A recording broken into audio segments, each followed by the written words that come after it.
Hello students, chapter number 7 અને lecture number 26 halogen સમૂહ પૂર્ણ કર્યો। નવો સમૂહ શરૂ કરીએ છીએ અને એ છે 18મો સમૂહ પી વિભાગનો છેલ્લો સમૂહ। બરાબર, પી વિભાગના આપણા કોર્સના સમૂહ કયા હતા? 15મો, 16મો, 17મો અને આ છેલ્લો સમૂહ છે 18મો સમૂહ। બરાબર, 18મો સમૂહ એનું નામ શું છે? તો કે નિષ્ક્રિય વાયુ સમૂહ अथवा अक्रिय वायु समूह। तो कि अक्रिय और निष्क्रिय केम कहे छे एनी बात पछी करीए। सौथी पहला आपणे आ तत्वोनी इलेक्ट्रॉन रचना ने जाणी लईए। एक बार इलेक्ट्रॉन रचना जाणीए एटले ख्याल आवी जाए कि तेने निष्क्रिय अथवा ओछा प्रतिक्रियात्मक अथवा उमदा वायु केम कहेवामां आवे छे ते। तो हीलियम परमाणु क्रमांक 2 छे, इलेक्ट्रॉन रचना आवी गई 1s2। नियोन हीलियम में इलेक्ट्रॉन कितना होय? 2 आवे, तो बाकीना 8 पूरा करवाना तो अहीं आवशे 2s2 2p6 8 इलेक्ट्रॉन पूरा। नियोन कोर छे तो 3s2 3p6 8 इलेक्ट्रॉन पूरा। क्रिप्टोन आर्गोन आवे એટલે 3d10 आवे અને 3d10 आवे પછી કોણ આવે? 4s2 4p6 અહીંયા 8 इलेक्ट्रॉन पूरा। क्रिप्टोन છે એટલે 4d આવે 4d10 5s2 5p6 અહીંયા પણ 8 इलेक्ट्रॉन। जेनोन આવે એટલે 4f14 આવે એટલે 4f14 6s2 6p6 અહીંયા આવશે d બાકી રહી ગઈ 4f14 5d10 6s2 6p6 અહીં આવશે 5f14 6d10 7s2 7p6। બરાબર, નામ છે helium, neon, argon, krypton, xenon, radon અને ઓગ્નિસોન। બરાબર, એમાં આ બે જે તત્વો છે રેડોન અને ઓગ્નિસોન એ બંને રેડિયો સક્રિય છે। રેડિયો સક્રિય એટલે કે તેમાંથી વિકિરણો આલ્ફા બીટા ગામા વિકિરણ જે ઉત્પન્ન થતા હોય એવા તત્વોને કહેવાય છે રેડિયો સક્રિય। એ પ્રકારના તત્વો છે અને માટે તેને કહેવાય છે રેડિયો સક્રિય તત્વો। બરાબર, आ बधा ज तत्वों ने उमदा वायु कहीशुं। उमदानो मतलब शुं? उमदा एटले शुरुआतमां तो आने उमदा नहोता कहेता। शरूआतना समयमां आ तत्वोने निष्क्रिय वायु तत्वो तरीके ज ओळखता हता। वातावरणनी अंदर जेटला वायुओ छे ए वायु कया कया छे तेनी तपास माटे वैज्ञानिको तपास करता हता। एमां टोटल 100% हवा लीधेली होय एमां थोड़ीक तो भूल आवे छे।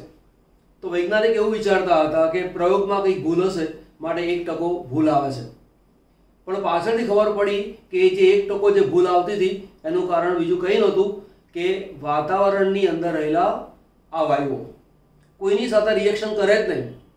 तो खबर केवी रीते पड़े कि आवुं कोई वायु छे?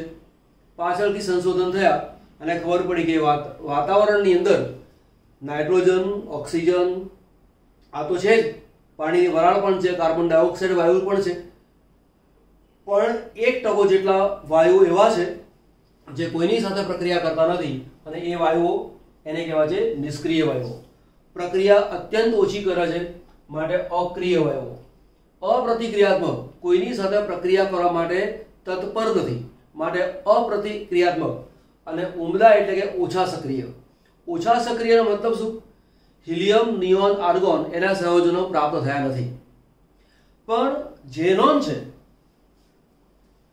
जेनोन क्रिप्टोननुं संयोजन थोड़ो प्राप्त थया छे, पण हीलियम, नियोन, आर्गोन आ त्रणना कोई संयोजनो प्राप्त थया नथी। जेनोनना सौथी वधारे संयोजनो प्राप्त थई शक्या छे। એટલે કે આ જે વાયુઓ છે એ 100% અક્રિય છે એવું કહી શકાય નહીં, પરંતુ ઓછા સક્રિય છે તેવું કહેવાય।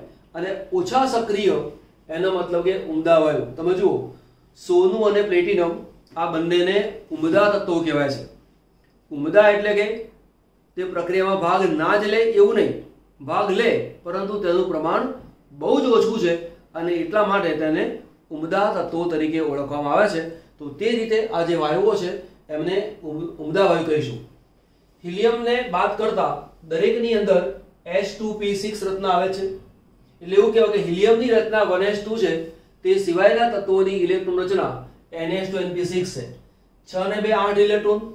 તત્વના બાહ્ય કક્ષાની અંદર અથવા તત્વની સંયોજકતા કક્ષા એટલે શું? સૌથી બહારની જે કક્ષા આવતી હોય તે. તો સૌથી બહારની જે કક્ષા આવે છે તેમાં 8 ઇલેક્ટ્રોન છે અને 8 ઇલેક્ટ્રોન છે અષ્ટક પૂર્ણ છે. ઇલેક્ટ્રોન ગુમાવવાની કે મેળવવાની વૃત્તિ દર્શાવતા નથી અને એટલા માટે તેને આપણે નિષ્ક્રિય અથવા ઉમદા તત્વો તરીકે ઓળખીએ છીએ. Rn એટલે રેડોન અને ઓગ્નેસોન આ બે સિવાયના તત્વો છે એ વાતાવરણમાંથી મળી આવે છે. હવા જે છે એની અંદર આ વાયુઓ છે. પ્રમાણ કેટલું હોય? 1%. હિલિયમ અને નિયોન છે એ કેટલીક વખતે રેડિયો સક્રિય ઉત્પત્તિ એની ખનિજોમાંથી મળી આવે છે. જે રેડિયો સક્રિય તત્વો પ્રાપ્ત થતા હોય એવી જે ખનિજો છે એમાંથી પણ કેટલીક વખતે હિલિયમ અને નિયોન પ્રાપ્ત થાય છે. મોટે ભાગે તો વાતાવરણમાંથી જ મેળવવામાં આવે છે. એટલે કહેવાય કે ઔદ્યોગિક રીતે હિલિયમનું ઉત્પાદન કરવું હોય તો કેવી રીતે કરવાનું? તો વાતાવરણના જે વાયુઓ છે એમાંથી નાઇટ્રોજન, ઓક્સિજન, પાણીની વરાળ, કાર્બન ડાયોક્સાઇડ આ બધાને દૂર કરી નાખો અને છેલ્લે જે વધે છે એની અંદરથી હિલિયમને મેળવવામાં આવે છે. બરાબર. જે રેડિયમ છે એમાંથી He2 આને કહેવાય છે આલ્ફા કણ. એ આલ્ફા કણ જો બહાર નીકળી જાય તો તેમાંથી આપણને આ પ્રાપ્ત થાય છે.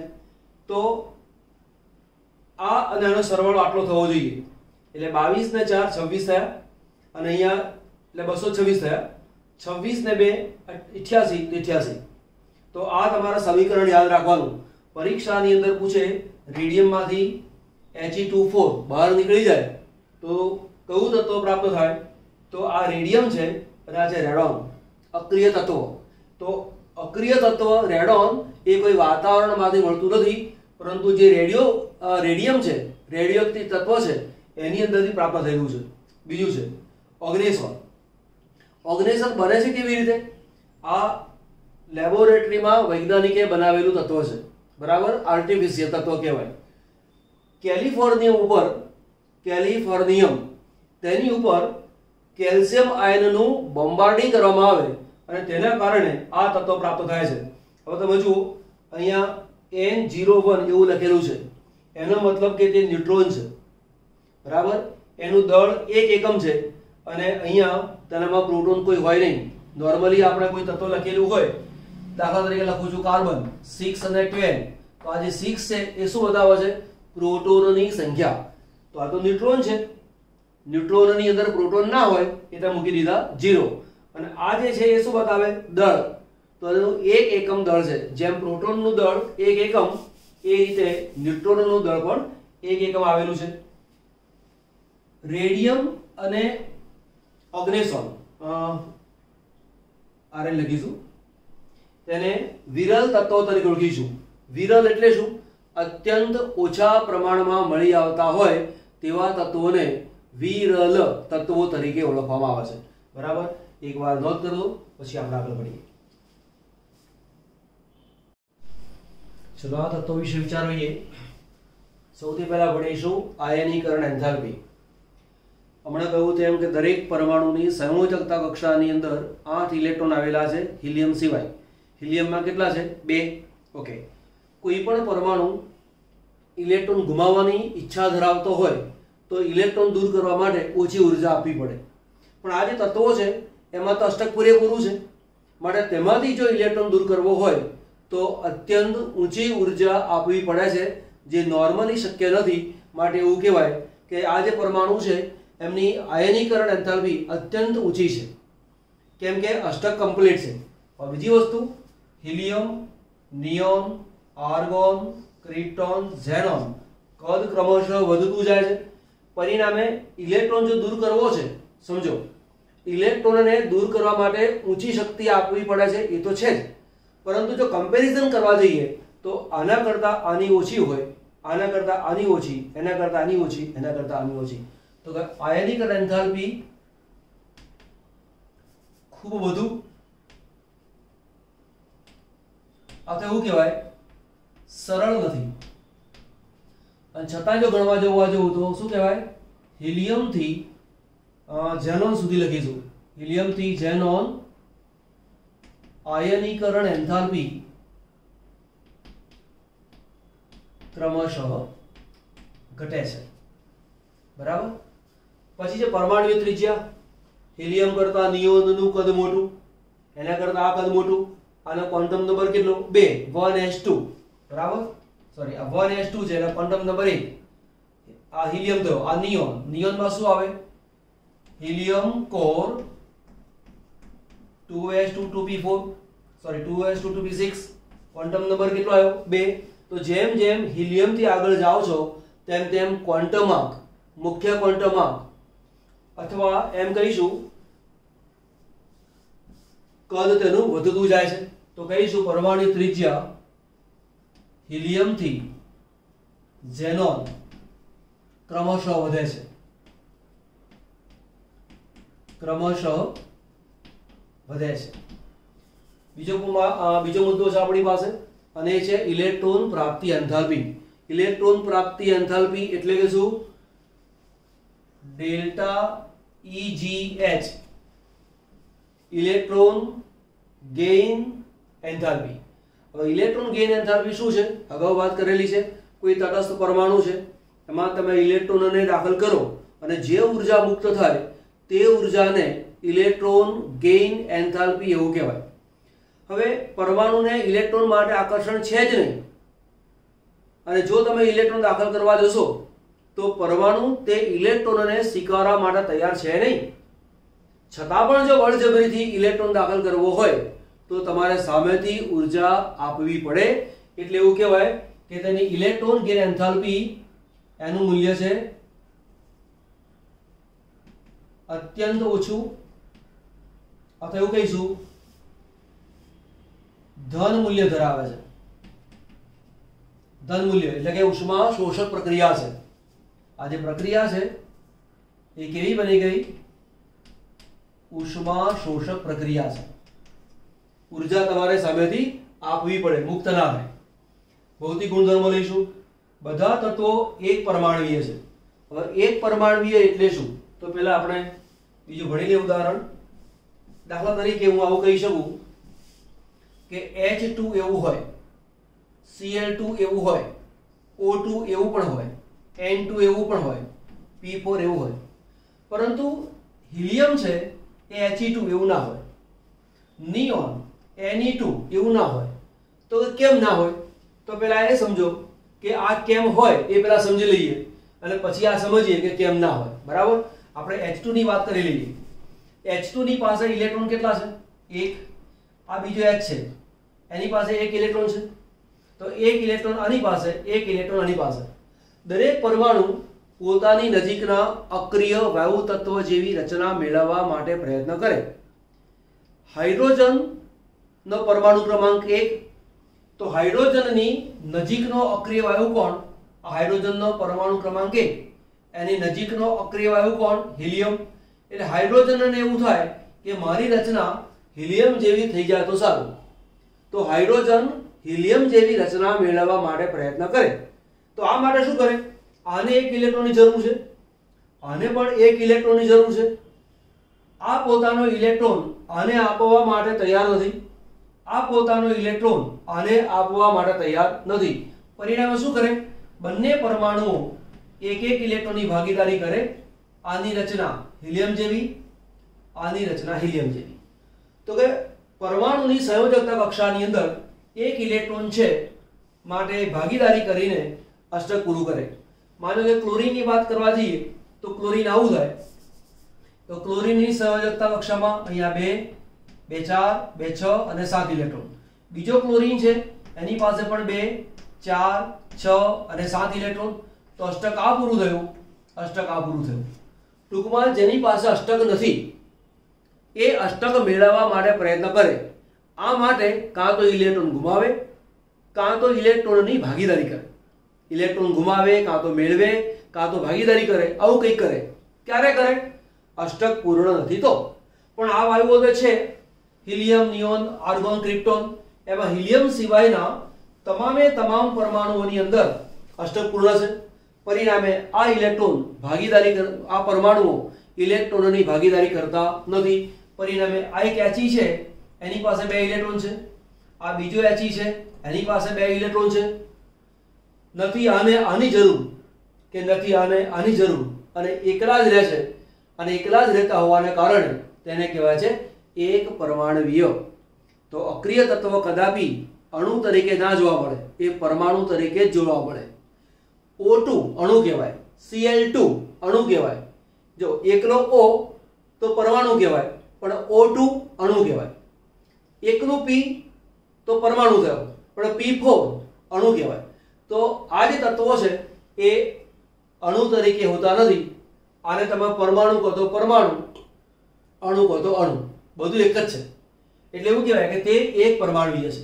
સેકન્ડ પોઈન્ટ, રંગ, સ્વાદ, વાસવી યાદ રાખવાનો ગુણધર્મો છે. પાણી અલ્પદ્રાવ્ય એ પણ યાદ રાખવાનો ગુણધર્મો છે. ગલન બિંદુ, ઉત્કલન બિંદુ ઘણા નીચા છે. તો કેમ ઘણા નીચા છે? પહેલી વાત તો એક, ગલન બિંદુ, ઉત્કલન બિંદુ વધારે ક્યારે હોય?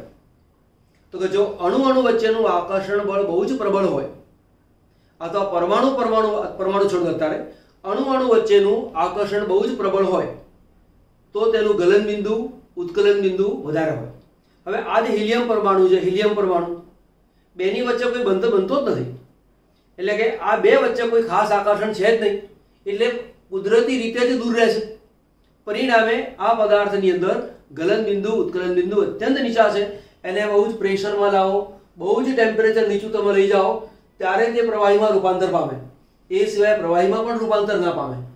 તો એવું કહેવાય કે તેની અંદરના પરમાણુ વચ્ચેનું જે આકર્ષણ બળ છે, જેને આપણે કહીશું ડિસ્પર્સન બળ, અને ડિસ્પર્સન બળ માટે ચોપડીમાં શબ્દ વાપર્યો છે પ્રકીર્ણન બળો. તો અત્યંત નિર્બળ આકર્ષણ બળો તેની વચ્ચે રહેલા છે, અને પરિણામે તેમના ગલન બિંદુ, ઉત્કલન બિંદુ અત્યંત નીચા છે, એવું યાદ રાખજો. હિલિયમ એનું ઉત્કલન બિંદુ 4.2 કેલ્વિન. હવે જો 4.2 કેલ્વિન તમે વિચાર કરવા જાઓ તો કેટલું નીચું થયું? 0 થી થોડુંક જ વધારે, 0 કેલ્વિનથી થોડુંક જ વધારે, એટલે બહુ જ ઓછું છે એવું કહેવાય. તમે થોડુંક કલ્પના કરો તો ખ્યાલ આવે. 273 ડિગ્રી સેન્ટીગ્રેડ તાપમાન, 273 આપણે ડિગ્રી સેન્ટીગ્રેડ તાપમાનમાંથી છેક 0 સુધી આવી જાઓ તો 0 ડિગ્રી કેલ્વિન આવી જાય, બરાબર. આ કેટલું છે? 4.2 કેલ્વિન તાપમાન. એટલે તમે કેટલું નીચું છે તમે સમજી શકો છો. ગ્રાફ આપો તો બી ખબર પડે કે કેટલું નીચું છે તે. હિલિયમ છે એ કાચ, રબર અને પ્લાસ્ટિકની અંદર પ્રસરણ પામે છે. સૌથી પ્રથમ કોઈ સંયોજન બનેલું હોય અક્રિય વાયુનું તો છે XePtF6, બરાબર. ઝેનોન હેક્ઝાફ્લોરોપ્લેટિનેટ એવું તેનું નામ થાય. ઝેનોન હેક્ઝાફ્લોરોપ્લેટિનેટ એવું તેનું નામ થાય. અહીંયા ઝેનોન પ્લસ અને PtCl માઇનસ એ મેં લખેલું છે. આ રીતે આયન સ્વરૂપમાં લખી શકાય છે. પહેલી વાત તો એ કે આ સંયોજન બનાવવાની પ્રેરણા નીલ બાર્ટલેટ નામના વૈજ્ઞાનિકને મળી. એણે એક સંયોજન બનાવ્યું હતું O2PtF6, જે લાલ રંગનું છે. જો ઘણી વખત આપણને વાંચતા હોઈએ તો ખ્યાલ પણ ના આવે કે આવો પ્રશ્ન પૂછી શકાય. જેમ કે તમને એવો પ્રશ્ન પૂછે O2PtF6 નો રંગ કયો છે, તો આ ધ્યાન ઉપર ઉડી ના જાય. આખું પ્રકરણ બીજું વાંચતા હોઈએ તો લાલ રંગનું એક સંયોજન O2PtF6 નામનું સંયોજન બનાવ્યું. હવે એણે વિચાર કર્યો કે ઓક્સિજનનું પ્લેટિનમ સાથેનું આ સંયોજન બન્યું. હવે ઓક્સિજન છે એની પ્રથમ આયનીકરણ એન્થાલ્પી, એટલે કે ઓક્સિજન પરમાણુમાંથી એક ઇલેક્ટ્રોન દૂર કરવો હોય તો ઉર્જા કેટલી જોઈએ? 1175 કિલોજૂલ પ્રતિ મોલ. આટલી ઉર્જા જોઈએ. એણે વિચાર કર્યો કે આ જે ઓક્સિજનની કિંમત છે એની અને ઝેનોન આ બંનેની કિંમત લગભગ સરખી છે. ઓક્સિજનમાંથી એક ઇલેક્ટ્રોન દૂર કરો તો 1175 કિલોજૂલ પ્રતિ મોલ ઉર્જા આપવી પડે. ઝેનોન હોય તો 1170 કિલોજૂલ આવે. તો આ અને આ બેમાં કોઈ બહુ ફેર પડતો નથી. તો એણે વિચાર કર્યો કે જો ઓક્સિજનનું સંયોજન બની શકતું હોય તો શા માટે ઝેનોનનું ના બને? થોડીક વધારે ઉર્જા આપવી પડે.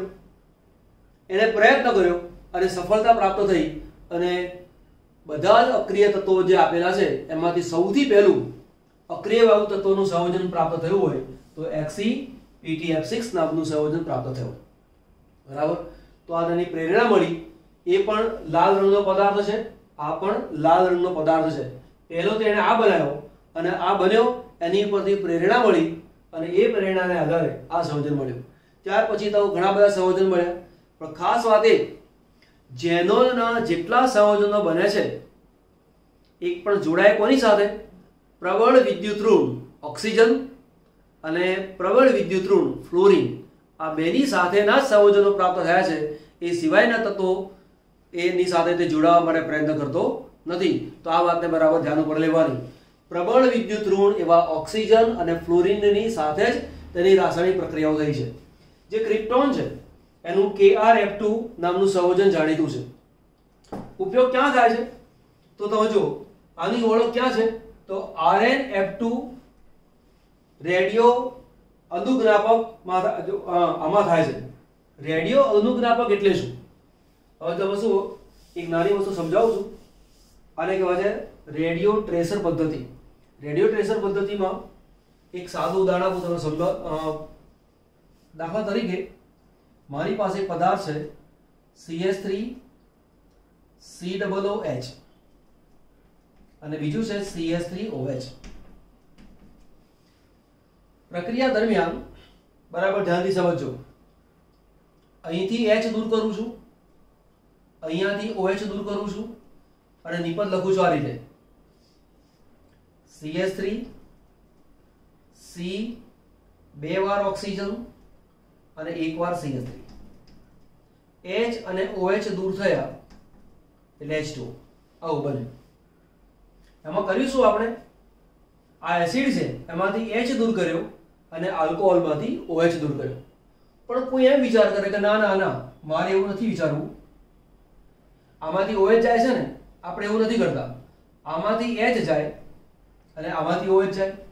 તો તમે જુઓ CH3 પછી C આ એક ઓક્સિજન અને OCH3 તો નિપજ તો પહેલા જે મળતી હતી તે નીચે જ છે. આપણે એવું કેવી રીતે કહી શકીએ કે H આમાંથી જાય છે કે OH આમાંથી જાય છે? તમે સમજો OH અને H દૂર થાય છે એમ વિચારો અથવા OH અને અહીંથી H દૂર થાય છે એવું વિચારો. તો સાચું શું? એ સાચું શું એની શોધવાની એક પદ્ધતિ છે. એ પદ્ધતિનું નામ છે રેડિયો ટ્રેસર પદ્ધતિ. બરાબર. અને રેડિયો ટ્રેસર પદ્ધતિની અંદર આવા Rn એનો ઉપયોગ કરવામાં આવતો હોય છે. બરાબર. આટલો ભાગ નોંધ કરી લો.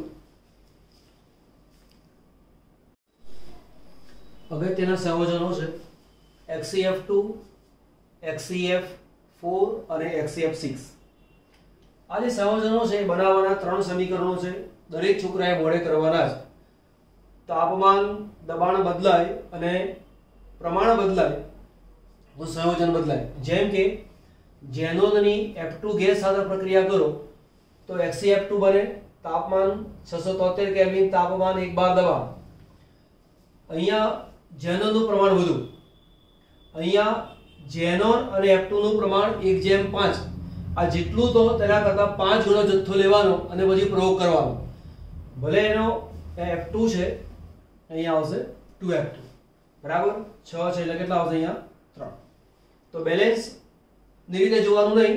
તમારે જે પ્રયોગ કરવાનો છે એ પ્રયોગમાં આના કરતા આનો જથ્થો 20 ગણો લેવાનો અને પછી પ્રયોગ કરવાનો તો નિપજવાથી આ રીતે મળે. ટેમ્પરેચર દબાણને બરાબર યાદ રાખવાનું. ઓકે, યાદ રાખજો. સોલિડ સોલિડ સોલિડ બધા સોલિડ છે. XeF6 છે એ બે રીતે બને. એટલે કોઈક વાર તમને પ્રશ્ન પૂછેલો હોય કે ઝેનોનમાંથી XeF6 ની બનાવટના સમીકરણ આપો તો આ બે સમીકરણ તમારે લખવાના. આ જે છે એનું નામ શું છે? ઓક્સિજન. બે વાર છે એટલે ડાયઓક્સિજન ડાયફ્લોરાઇડ. અગાઉ એકવાર વાત કરી હતી કે તેને ઓક્સિજન ફ્લોરાઇડ બોલાય, ફ્લોરિનનો ઓક્સાઇડ ના બોલાય. કેમ કે અહીંયા F છે એની વિદ્યુત ઋણતા વધારે છે, એનો ઓક્સિડેશનાંક -1 છે, માટે તેને ફ્લોરાઇડ કહેવાય. ઓકે, આ ત્રણ પદાર્થો કેવા છે તો કે રંગવિહીન છે અને ઘન પદાર્થો છે. 298 કેલ્વિન તાપમાન એટલે કે 25 ડિગ્રી સેન્ટીગ્રેડ તાપમાનની આજુબાજુ આ પદાર્થો જે છે એનું ઉર્ધ્વપાતન થાય. ઉર્ધ્વપાતન એટલે શું? પદાર્થને ગરમ કરો અને ઘનમાંથી સીધો જ વાયુ સ્વરૂપમાં રૂપાંતર પામે તો તેને કહેવાય છે ઉર્ધ્વપાતન. તો આ જે પદાર્થ છે એનું ઉર્ધ્વપાતન થાય છે. ઉર્ધ્વપાતન થાય, ફ્લોરિન છૂટો પડે. તો કોઈ જગ્યાએ તમારે ફ્લોરિનની જરૂર પડતી હોય તો આવો પદાર્થ લઈ અને ગરમ કરો એટલે ફ્લોરિન છૂટો પડે, સામેવાળા પદાર્થને તમે ફ્લોરિન આપી શકો છો. તો ફ્લોરિન આપીએ છીએ અથવા ફ્લોરિન આપી શકાય છે, માટે આ પદાર્થોને ફ્લોરિનેટિંગ પદાર્થ કહેવાય. ફ્લોરિનેટિંગ અથવા ફ્લોરિનેશન કરતા પદાર્થો કહેવાય. તો આ 1, 2 અને 3 એ ફ્લોરિનેશન પદાર્થો છે, ફ્લોરિનને પૂરા પાડનારા પદાર્થો. ઓકે, પાણીના ઓછા જથ્થા સાથે જળ વિભાજન પામે. મારી સલાહ છે આ 1, 2, 3, 4 અને 5 સમીકરણ કમ્પ્લીટ વડે કરી દેવાના.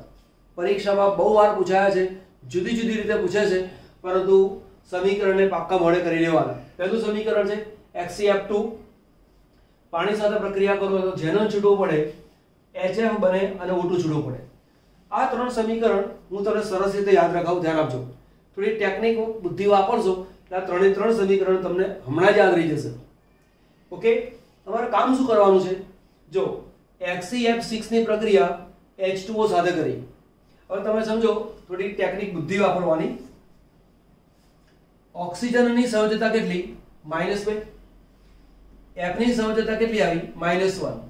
2 F હોય તો કેટલા થાય? 2 માઇનસ થાય. હવે એક કામ કરવાનું, મારી પાસે HCF6 છે, આમાં એક ઓક્સિજન હું દાખલ કરું તો એક ઓક્સિજન દાખલ કરીએ તો F કેટલા દૂર થાય? 2 દૂર થાય. તો કામ શું કરવાનું? આ Xc લખવાનું, આનો એક ઓક્સિજન તમે અંદર ઉમેરો, એક ઓક્સિજન ઉમેરો એટલે 2 F ઓછા થઈ જાય. આ જે 6 છે એની જગ્યાએ તમારે 4 લખવાના. આવડી ગયું? પછી તો H અને F ભેગા કરવાના છે એટલે HF બની ગયું. અહીંયા તમે 2H2O સાથે પ્રક્રિયા કરો છો તો O કેટલા દાખલ કર્યા? 2 દાખલ કર્યા. એટલે જો 2 O દાખલ કરીએ તો F કેટલા દૂર કરવાના? 4. તો એક -2 ઓક્સિજન કરીએ એટલે વીજભાર કેટલો થાય? -4. તો તમારે 4 વીજભારને ઓછો કરવાનો છે.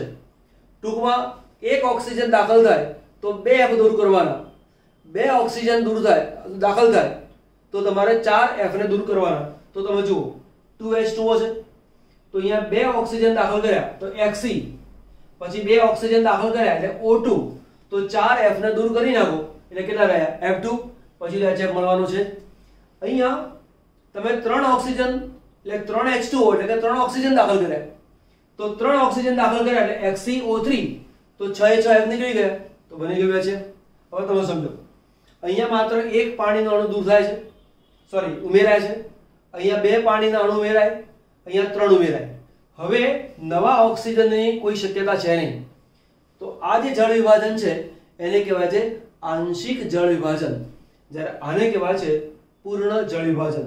તો તમને પ્રશ્ન પૂછે HCF6 ના પૂર્ણ જળ વિભાજનથી કઈ નિપજો પ્રાપ્ત થાય? પછી એક આ આપેલી હોય, એક આ આપી હોય, એક આ આપેલું હોય, પછી કોઈ નવું કંઈક આપેલું હોય, એવું પણ બને. પણ ધ્યાન રાખવાનું કે પૂર્ણ જળ વિભાજન હોય તો શું મળે તે? પાણીનો એક અણુ દાખલ કરો તો શું મળે તે? પાણીના 2 અણુ દાખલ કરો તો શું પ્રાપ્ત થાય તે? આ સમીકરણને અલગ યાદ રાખજો. આ HCF4 છે, આ HCF6, 6, 6, અહીંયા HCF2 છે. તો બધી જ પ્રક્રિયાઓ જળ વિભાજનની પ્રક્રિયા છે. હું ફરી વાર કહું છું, આ સમીકરણ તમારે મોડે કરવાનું જ અને કરવાનું જ. એ જ પ્રમાણે 1, 2 ને 3 આ સમીકરણ તમારે પાક્કા કડકડાટ મોડે કરીને જવાના. પરીક્ષાની દ્રષ્ટિએ બહુ જ અગત્યના છે. હું જ્યારે કહેતો હોઉં કે બહુ અગત્યના છે તો સમજજો એ અગત્યના છે અને કોઈ પણ સંજોગોમાં તમારે મોડે કરી દેવાના. ચલો નોંધ કરી લો. બીજા પ્રશ્નો પૂછાય છે. ઝેનોન ફ્લોરાઇડ સંયોજનો ફ્લોરાઇડ આયનગ્રાહી સાથે પ્રક્રિયા કરીને કેટાયનિક સ્પીસીસ બનાવે છે. આ શું છે સમજો. કોની સાથે પ્રક્રિયા કરે છે? તો ફ્લોરાઇડ આયનગ્રાહી. ફ્લોરાઇડ આયનગ્રાહી કોણ આવે? તો PF5 એને કહેવાય છે ફ્લોરાઇડ આયન ગ્રાહી. કેમ એવું કરે છે? તો ફોસ્ફરસમાં ડી કક્ષક ખાલી છે. તમે સમજો કે ફોસ્ફરસની રચના તમે લો, ફોસ્ફરસ 15, આમાં રચના નિયોન કોર 3s2 3p5 બરાબર, અને 3d કક્ષક ખાલી છે. s કક્ષકમાં 2 ઇલેક્ટ્રોન, f ના 5 ઇલેક્ટ્રોન, તો 1 2 3 4 અને 5. તો આ ડી કક્ષકના જે કક્ષકો છે, આ ઇલેક્ટ્રોન ટ્રાન્સફર થઈને અહીંયા જાય, આ એક ઇલેક્ટ્રોન ટ્રાન્સફર થઈને અહીંયા જાય. 1 2 3 4 5. આ 5 ઇલેક્ટ્રોન છે એ ફ્લોરિનના ગણી લો, તો આ બની ગયું PF5. હજી આ જે ડી કક્ષક છે એ ડી કક્ષકની અંદર પણ એ ઇલેક્ટ્રોનને લઈ શકાય છે બરાબર. તો ડી કક્ષક હોવાના કારણે એમાંથી એક ઇલેક્ટ્રોન F- પાસેથી લઈ શકતો હોવાના કારણે તેને કહેવાય છે F- ગ્રાહી. તો F- ગ્રાહી છે તો PF5 એમાં એક F- ઉમેરો તો ઉમેરી શકાય તેમ છે. તો જો HCF2 ની પ્રક્રિયા, આનો એક F આને મળી જાય તો શું કર્યું? HCF એક ઇલેક્ટ્રોન ગયો. જ્યારે ઇલેક્ટ્રોન ગુમાવે તો કેવો વીજભાર દર્શાવે? પ્લસ, એટલા માટે મૂક્યું પ્લસ. આ એક ઇલેક્ટ્રોન મેળવે છે તો આ બની ગયું માઈનસ. આમાં સંકરણ શું હોય એની ચર્ચા પછી કરીશું હમણાં. બીજું છે ફ્લોરાઇડ સંયોજનો, ફ્લોરાઇડ આયન દાતા. આ કેવો છે? ફ્લોરાઇડ આયન ગ્રાહી, એટલે કે આના F- ને પોતે સ્વીકારે છે. જ્યારે અહીંયા કેવું છે? M બરાબર સોડિયમ હોઈ શકે, potassium, sodium potassium rubidium caesium. આ ધાતુ છે, ધાતુની સાથે F જોડાયેલો છે. ધાતુને જે F જોડાયેલો છે એ F ના ઇલેક્ટ્રોનને અહીંયા આપી દેશે. તો તમે જુઓ HCF તો છે જ 6F, એમાં એક આવાની પાસે આવ્યો તો HCF7 માઈનસ, આની પાસેથી F જતો રહ્યો, ઇલેક્ટ્રોન લઈને ગયો અને પરિણામે M ઉપર ધનભાર આવ્યો. અહીંયા આ જે ઝેનોનનું જે સંયોજન હતું F સાથેનું, એમાંથી એક ઇલેક્ટ્રોન ગયો માટે તે ધનભારિત બન્યો. જ્યારે અહીંયા F- આવવાના કારણે તે કેવો બન્યો? ઋણભારિત. તો આ બરાબર યાદ રાખજો. કોઈક વાર તમને આવો પ્રશ્ન પૂછે કે નીચેની પ્રક્રિયા પૂરી કરો તો HCF6 વત્તા KF આવું આપેલું હોય તો તમારે કામ શું કરવાનું? આમાંથી એક અહીંયા આપી દો તો આવું બનશે HCF7 માઈનસ અને પ્લસ, અહીંયા આવશે K પ્લસ. આ માઈનસ અહીંયા મૂકો, K પ્લસ અહીંયા મૂકો. હવે આ K છે એ K ની જગ્યાએ તમે Na પણ લખી શકો બરાબર, Na લખી શકો, K લખી શકો, રૂબિડિયમ લખી શકો અને સીઝિયમ પણ લખી શકો છો. એટલે તમને 1 2 3 4 ચાર રીતે પૂછી શકાય બરાબર. પ્રક્રિયા પૂરી કરો તે રીતે. પછી HCO3 આના હિસાબના ચલાવું છું. અત્યારે સમજી લો કે કેવો પદાર્થ છે? રંગવિહીન વિસ્ફોટક ઘન પદાર્થ, પિરામિડલ બંધારણ. એ સંકરણ હમણાં ચલાવું છું એટલે ખ્યાલ આવી જશે. HCOF4 રંગવિહીન બાષ્પશીલ પ્રવાહી. અત્યારે આટલું યાદ રાખો અને આ આકાર કેવી રીતે છે હમણાં સંકરણ ચલાવીશ એટલે તમને ખ્યાલ આવશે. આટલો બધો નોંધ કરજો. ચલો જુદા જુદા સંકરણ લઈએ, તેના આકાર લઈએ. સૌથી પહેલા છે આપણી પાસે HCF2 બરાબર.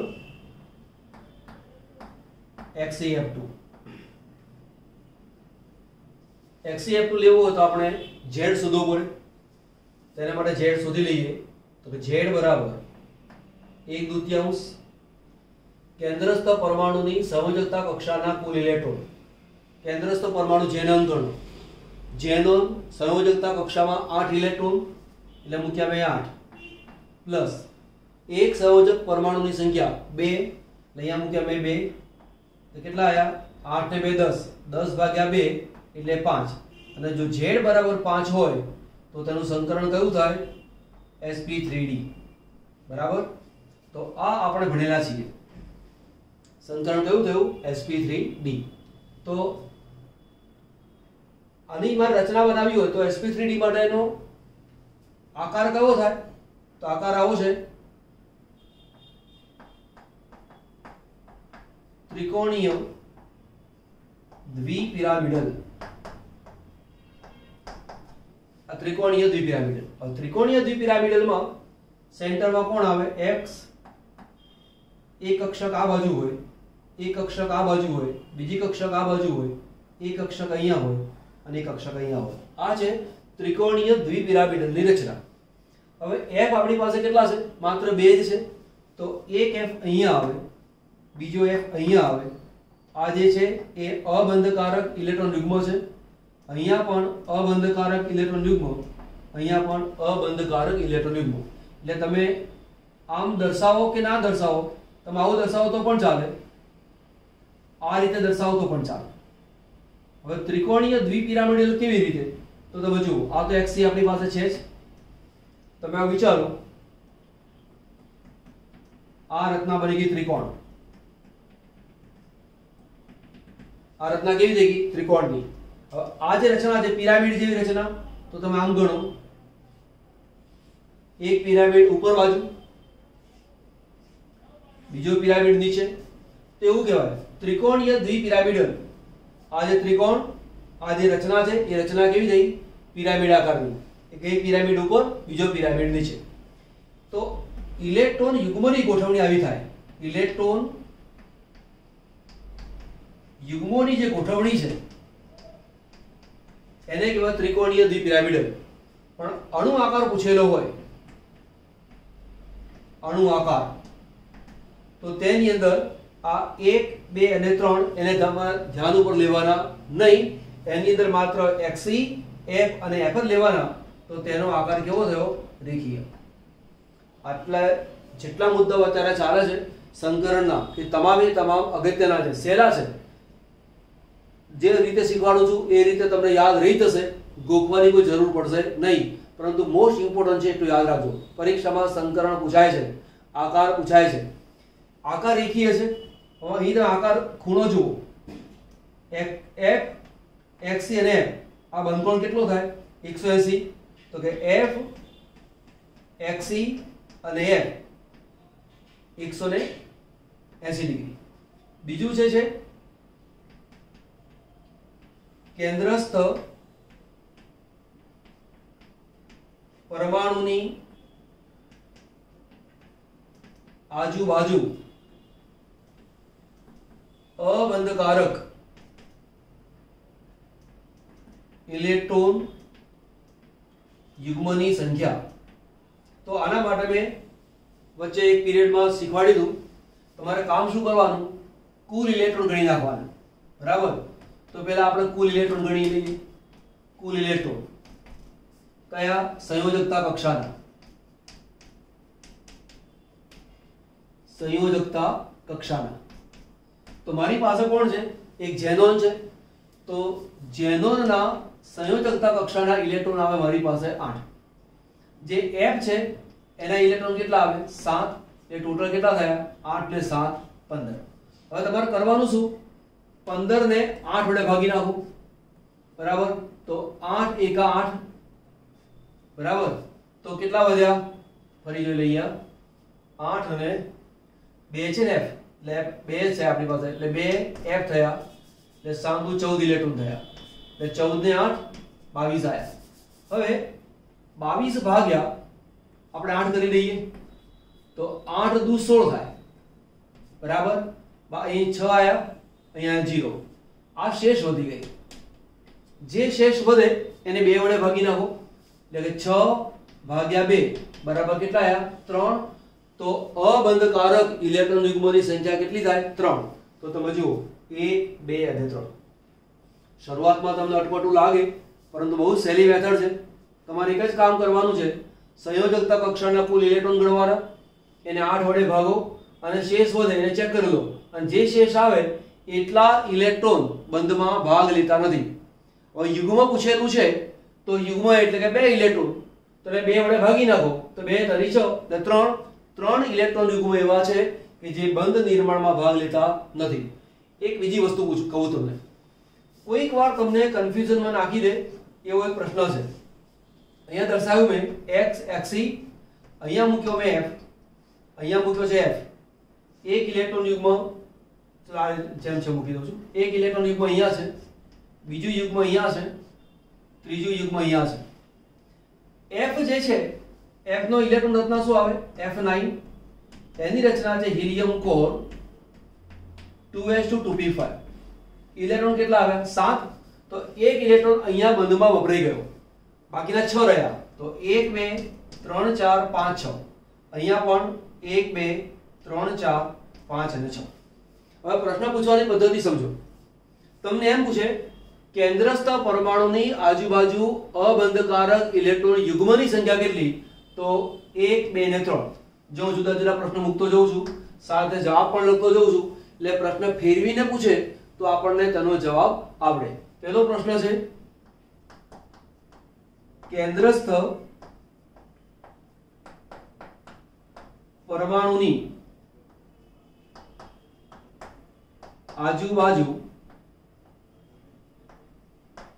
અબંધકારક ઇલેક્ટ્રોનની સંખ્યા તો જો અહીંયા ઇલેક્ટ્રોનની સંખ્યા પૂછી છે યુગ્મની સંખ્યા પૂછી નથી તો કેટલા થાય 1 2 3 4 5 6 અહીંયા 6 આવે અહીંયા આ રીતે પૂછ્યું હોય કે ઇલેક્ટ્રોન યુગ્મોની સંખ્યા તો યુગ્મ કેટલા 1 2 અને 3 તમને એવો પ્રશ્ન પૂછે અણુમાં કુલ અબંધકારક ઇલેક્ટ્રોન યુગ્મોની સંખ્યા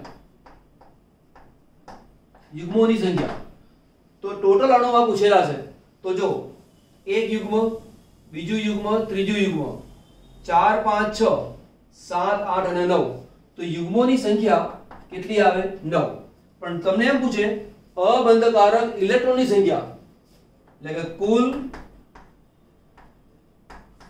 અબંધકારક ઇલેક્ટ્રોનની સંખ્યા આવું પૂછેલું હોય તો 2 2 4 2 6 2 8 2 10 અથવા ટોટલ ગણો આ 9 છે તો 9 ગુણ્યા 2 એટલે કેટલા આવે 18 ઇલેક્ટ્રોન તો જુદી જુદી રીતે પ્રશ્ન પૂછાય તો તમે જુઓ એક જ પ્રશ્નમાં કેટલા બધા એક જ વસ્તુ છે કેટલા બધા પ્રશ્નો પૂછેલા છે એક XeF2 માં સંકરણ કયું question number 1 question number 2 electron યુગ્મની ગોઠવણી કયા આકારે ગોઠવાયેલી છે 2 ક્વેશ્ચન નંબર 3 XeF2 નો આકાર કેવો રેખીય 4 XeF2 માં બંધકોણ કેટલો 180 બરાબર કેન્દ્રસ્થ પરમાણુની આજુબાજુ ઇલેક્ટ્રોન યુગ્મની સંખ્યા કેટલી કેન્દ્રસ્થ પરમાણુની આજુબાજુ રહેલા ઇલેક્ટ્રોનની સંખ્યા કેટલી અણુમાં અબંધકારક ઇલેક્ટ્રોન યુગ્મની સંખ્યા કેટલી અને ઇલેક્ટ્રોનની સંખ્યા કેટલી તો આ એકમાંથી આટલા બધા પ્રશ્નો થયા આને નોંધ કરી લો પછી બધા જ વારા પરથી આપણે કામ કરીશું બરાબર ચલો નોંધ કરો આટલો ભાઈ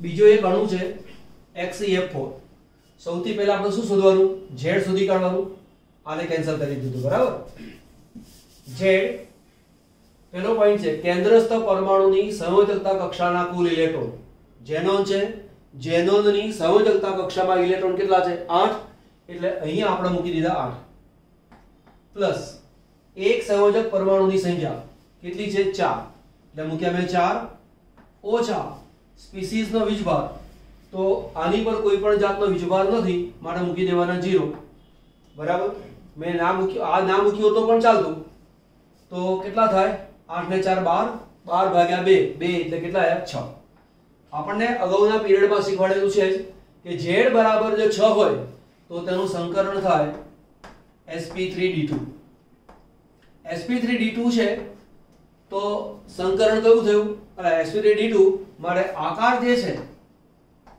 આકાર એ થાય અષ્ટફલકીય આકાર બની ગયો કયો અષ્ટફલકીય ઓકે અષ્ટફલકીય આકાર છે એ ક્યાં આગળ તો ઇલેક્ટ્રોન યુગ્મની ગોઠવણી ઇલેક્ટ્રોન યુગ્મોની ગોઠવણી હવે આપણે બીજું કામ કરી લઈએ અહીંયા કે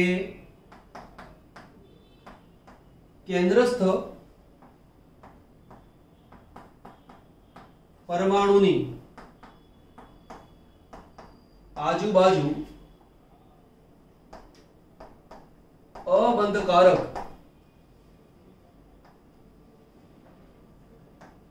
ઇલેક્ટ્રોન યુગ્મોની સંખ્યા પહેલા શોધી કાઢીએ.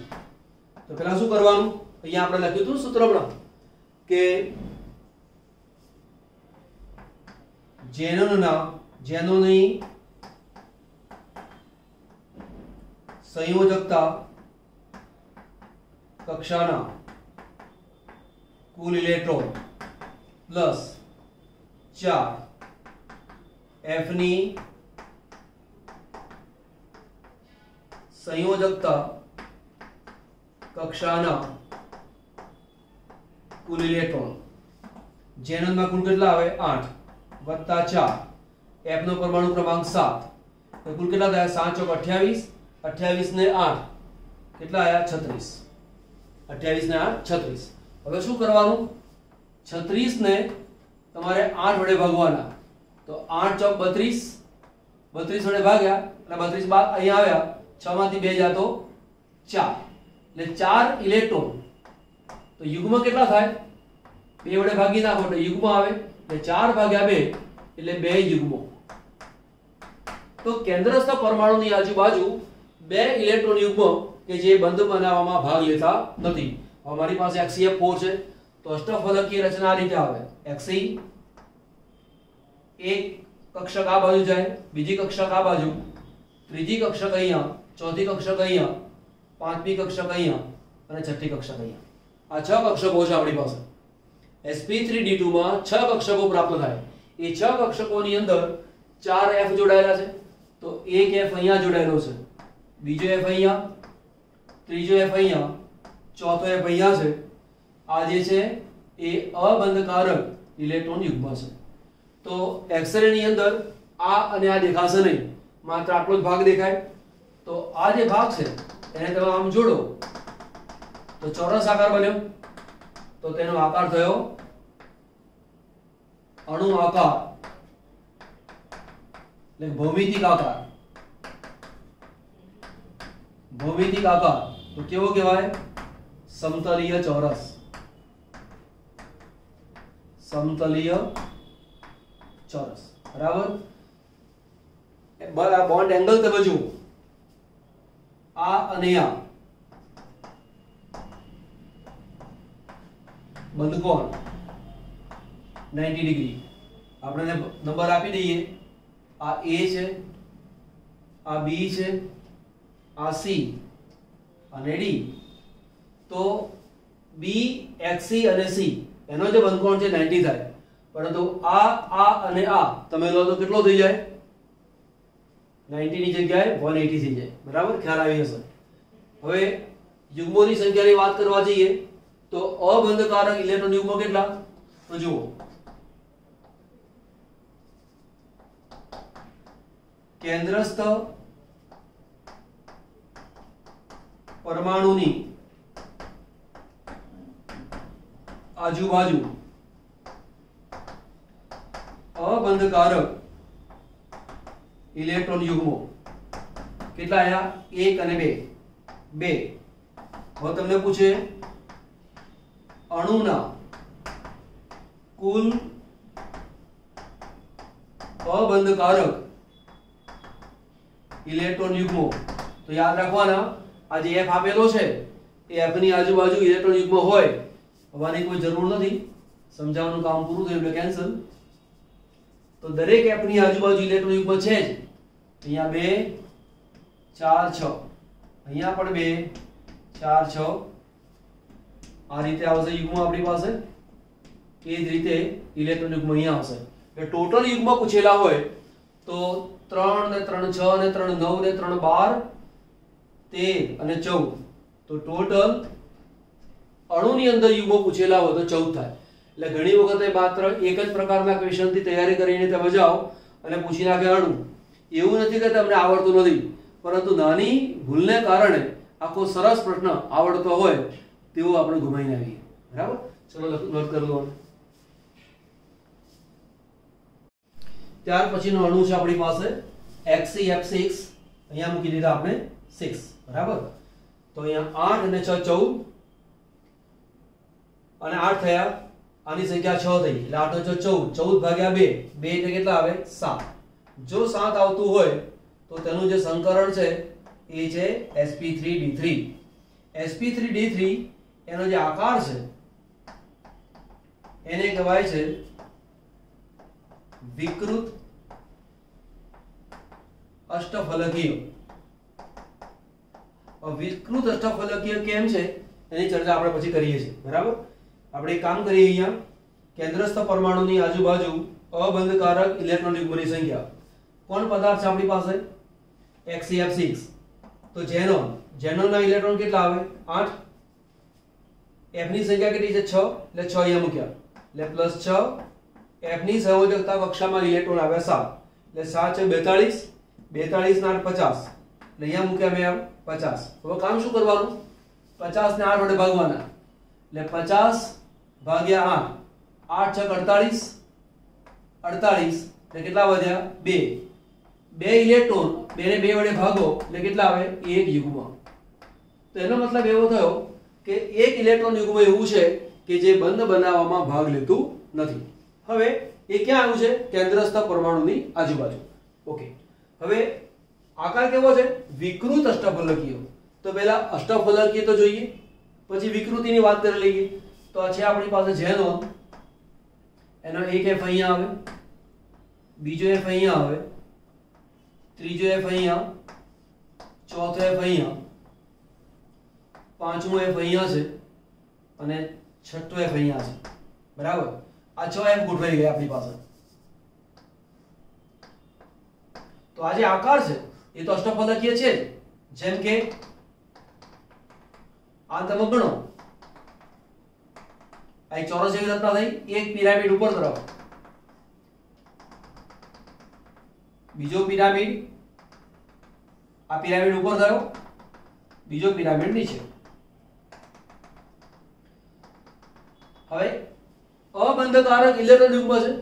અહીંયા તો ક્યાંય મૂકવાની જગ્યા છે નહીં, પરંતુ આવશે આ રીતે. કોઈ પણ એક જગ્યા મૂકો આ રીતે. હવે એના કારણે થાય શું? આની અપાકર્ષણ અસર બંધકારક ઇલેક્ટ્રોન યુગ્મ ઉપર થાય. એટલે કે અબંધકારક ઇલેક્ટ્રોન યુગ્મની અપાકર્ષણ અસર બંધકારક ઇલેક્ટ્રોન યુગ્મ ઉપર જાય. એટલે આ જે બંધ છે થોડાક દૂર જવા માટે પ્રયત્ન કરે. બંધ દૂર જવા માટે પ્રયત્ન કરે એનો મતલબ એવો થયો કે જે આકાર અષ્ટફલકીય હતો એમાં વિકૃતિ આવી અને માટે એ આકારને શું કહેવાય છે? વિકૃત અષ્ટફલકીય. બરાબર યાદ રાખજો. તો અહીંયા કેન્દ્રસ્થ પરમાણુની આજુબાજુ અબંધકારક ઇલેક્ટ્રોન યુગ્મની સંખ્યા કેટલી આવે? 1. અણુના કુલ અબંધકારક ઇલેક્ટ્રોન યુગ્મ તો તે યાદ રાખજો, દરેક F ની આજુબાજુ એક એક ઇલેક્ટ્રોન યુગ્મ હોય. એટલે F ની આજુબાજુ તમે ગણો તો 2 4 6 અહીંયા 2 4 6. તો આ રીતે આપણે દરેકના ઇલેક્ટ્રોન યુગ્મને ગણવા પડે.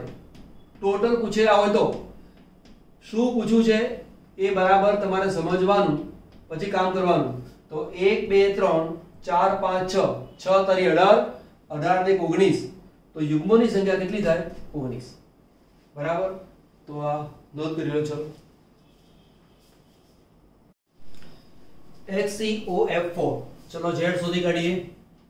Z બરાબર 1/2. ઝેનોનના ઇલેક્ટ્રોન 8.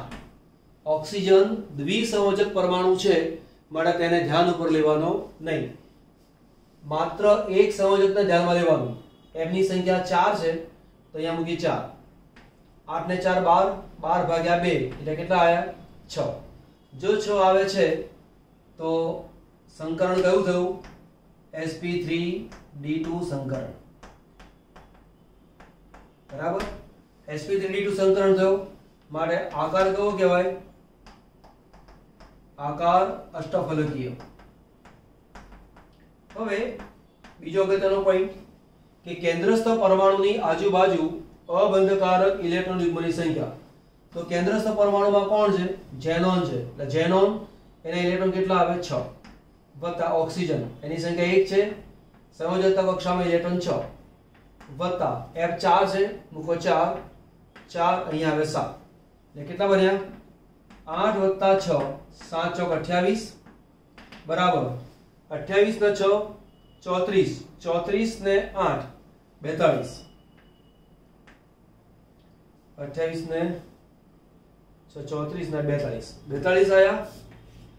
હવે 42 ને 8 વડે ભાગો તો 8 પંચા 40 કેટલા આવ્યા 2। તો આટલા ઇલેક્ટ્રોન અબંધકારક અને યુગ્મની સંખ્યા એટલે કે જોડની સંખ્યા ગણવાની હોય તો શું કરવું પડે 2 ભાગ્યા 2 બરાબર 1 યુગ્મ એ બંધ બનાવવામાં ભાગ લેતું નથી। હવે xc ની સાથે આ xc મૂકી દીધું। આકાર કેવો છે અષ્ટફલકીય। અષ્ટફલકીય આકારમાં તમારે એક કામ કરવાનું, એક કક્ષક આ બાજુ જાય, બીજી કક્ષક આ બાજુ, ત્રીજી કક્ષક અહીંયા, ચોથી કક્ષક આ બાજુ, પાંચમી કક્ષક આ બાજુ અને છઠ્ઠી કક્ષક આ બાજુ, આ રીતે થાય બરાબર। હવે એક અબંધકારક ઇલેક્ટ્રોન યુગ્મ છે તો આપણે અહીંયા એક અબંધકારક ઇલેક્ટ્રોન મૂકી દીધો। તો આ જે જોડ છે એ બંધ બનાવવામાં ભાગ લેતી નથી માટે અહીંયા મૂકી દીધું। ત્યાર પછી આવે 4f તો 4f અહીંયા મૂકો 1 2 3 અને 4 અને આ જે છે એ ડબલ બોન્ડ થી ઓક્સિજન જોડે। તો આ જે આકાર છે એ sp3d2 કહેવાય। અષ્ટફલકીય આકાર છે પરંતુ જો ભૌમિતિક આકાર ગણવો હોય, ભૌમિતિક આકાર તો તેની અંદર તમારે અબંધકારક ઇલેક્ટ્રોન યુગ્મને ધ્યાન ઉપર લેવાનો નહીં। તો અહીંયા તમે જોડો આ રચના બની ગઈ ચોરસ અને આ જે રચના છે એ પિરામિડ જેવી બની માટે ભૌમિતિક આકાર એને કહેવાય છે ચોરસ પિરામિડલ। ચોરસ પિરામિડલ એક का एक पॉइंट बहुत जगह તેના ચાલે છે, ધ્યાન આપજો। એક્ઝામ ની અંદર એન્ટ્રન્સ ની એક્ઝામ ની અંદર આ વસ્તુ બહુ પૂછાતી હોય છે। હવે તમે જુઓ, તમને પૂછે છે કેન્દ્રસ્થ પરમાણુની આજુબાજુ અબંધકારક ઇલેક્ટ્રોન યુગ્મ કેટલા આવ્યા 1।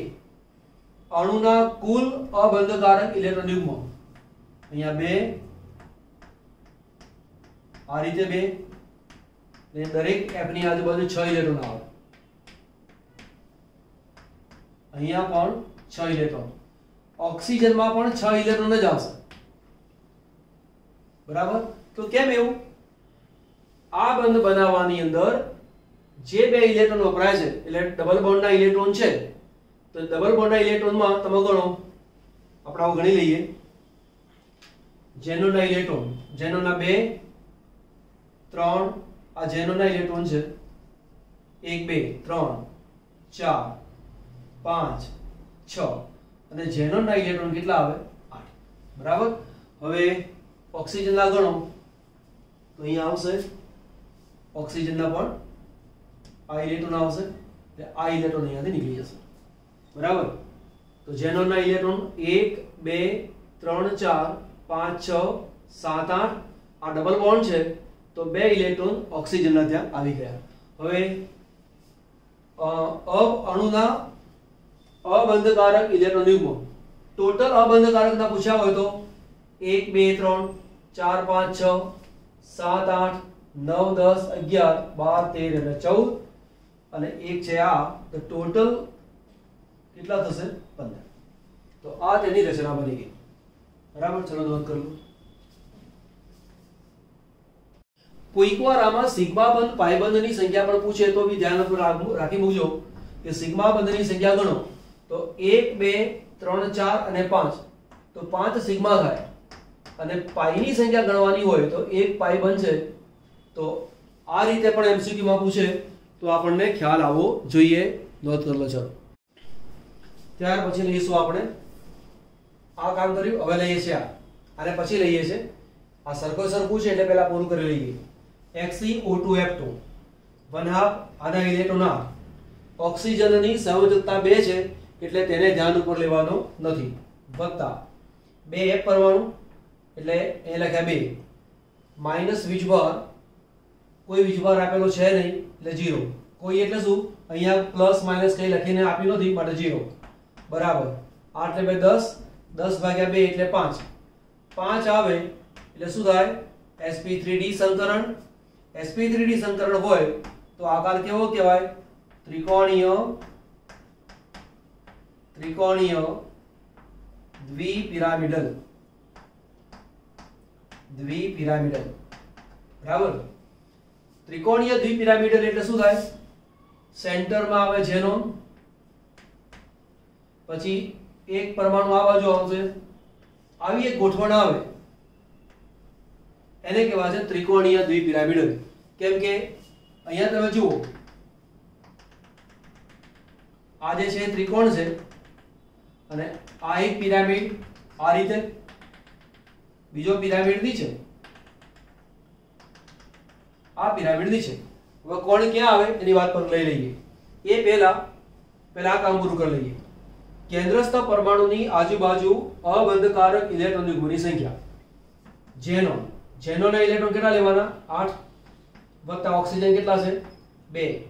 ઓક્સિજન એની સંયોજકતા કક્ષામાં ઇલેક્ટ્રોન 6, એટલે 6 અહીંયા મૂકી આવે 6 પ્લસ 4 અહીંયા 7. તો જ્યાં ધ્યાન આપો, અહીંયા જ્યારે કામ કરીએ છીએ ત્યારે ઓક્સિજનને ધ્યાન ઉપર લેતા નથી. અહીંયા આપણે પરમાણુની સંખ્યાને ધ્યાનમાં લઈએ છીએ, જ્યારે અહીંયા ઇલેક્ટ્રોનની સંખ્યાને ધ્યાનમાં લઈએ છીએ. અહીંયા એક સંયોજક હોય, દ્વિસંયોજક હોય કે ત્રિસંયોજક હોય, બધાના સંયોજકતા કક્ષાના ઇલેક્ટ્રોનને તમારે ધ્યાન ઉપર લેવાના. જ્યારે અહીંયા જે કહ્યું છે તે પ્રમાણે ધ્યાન લેવાનું. બરાબર.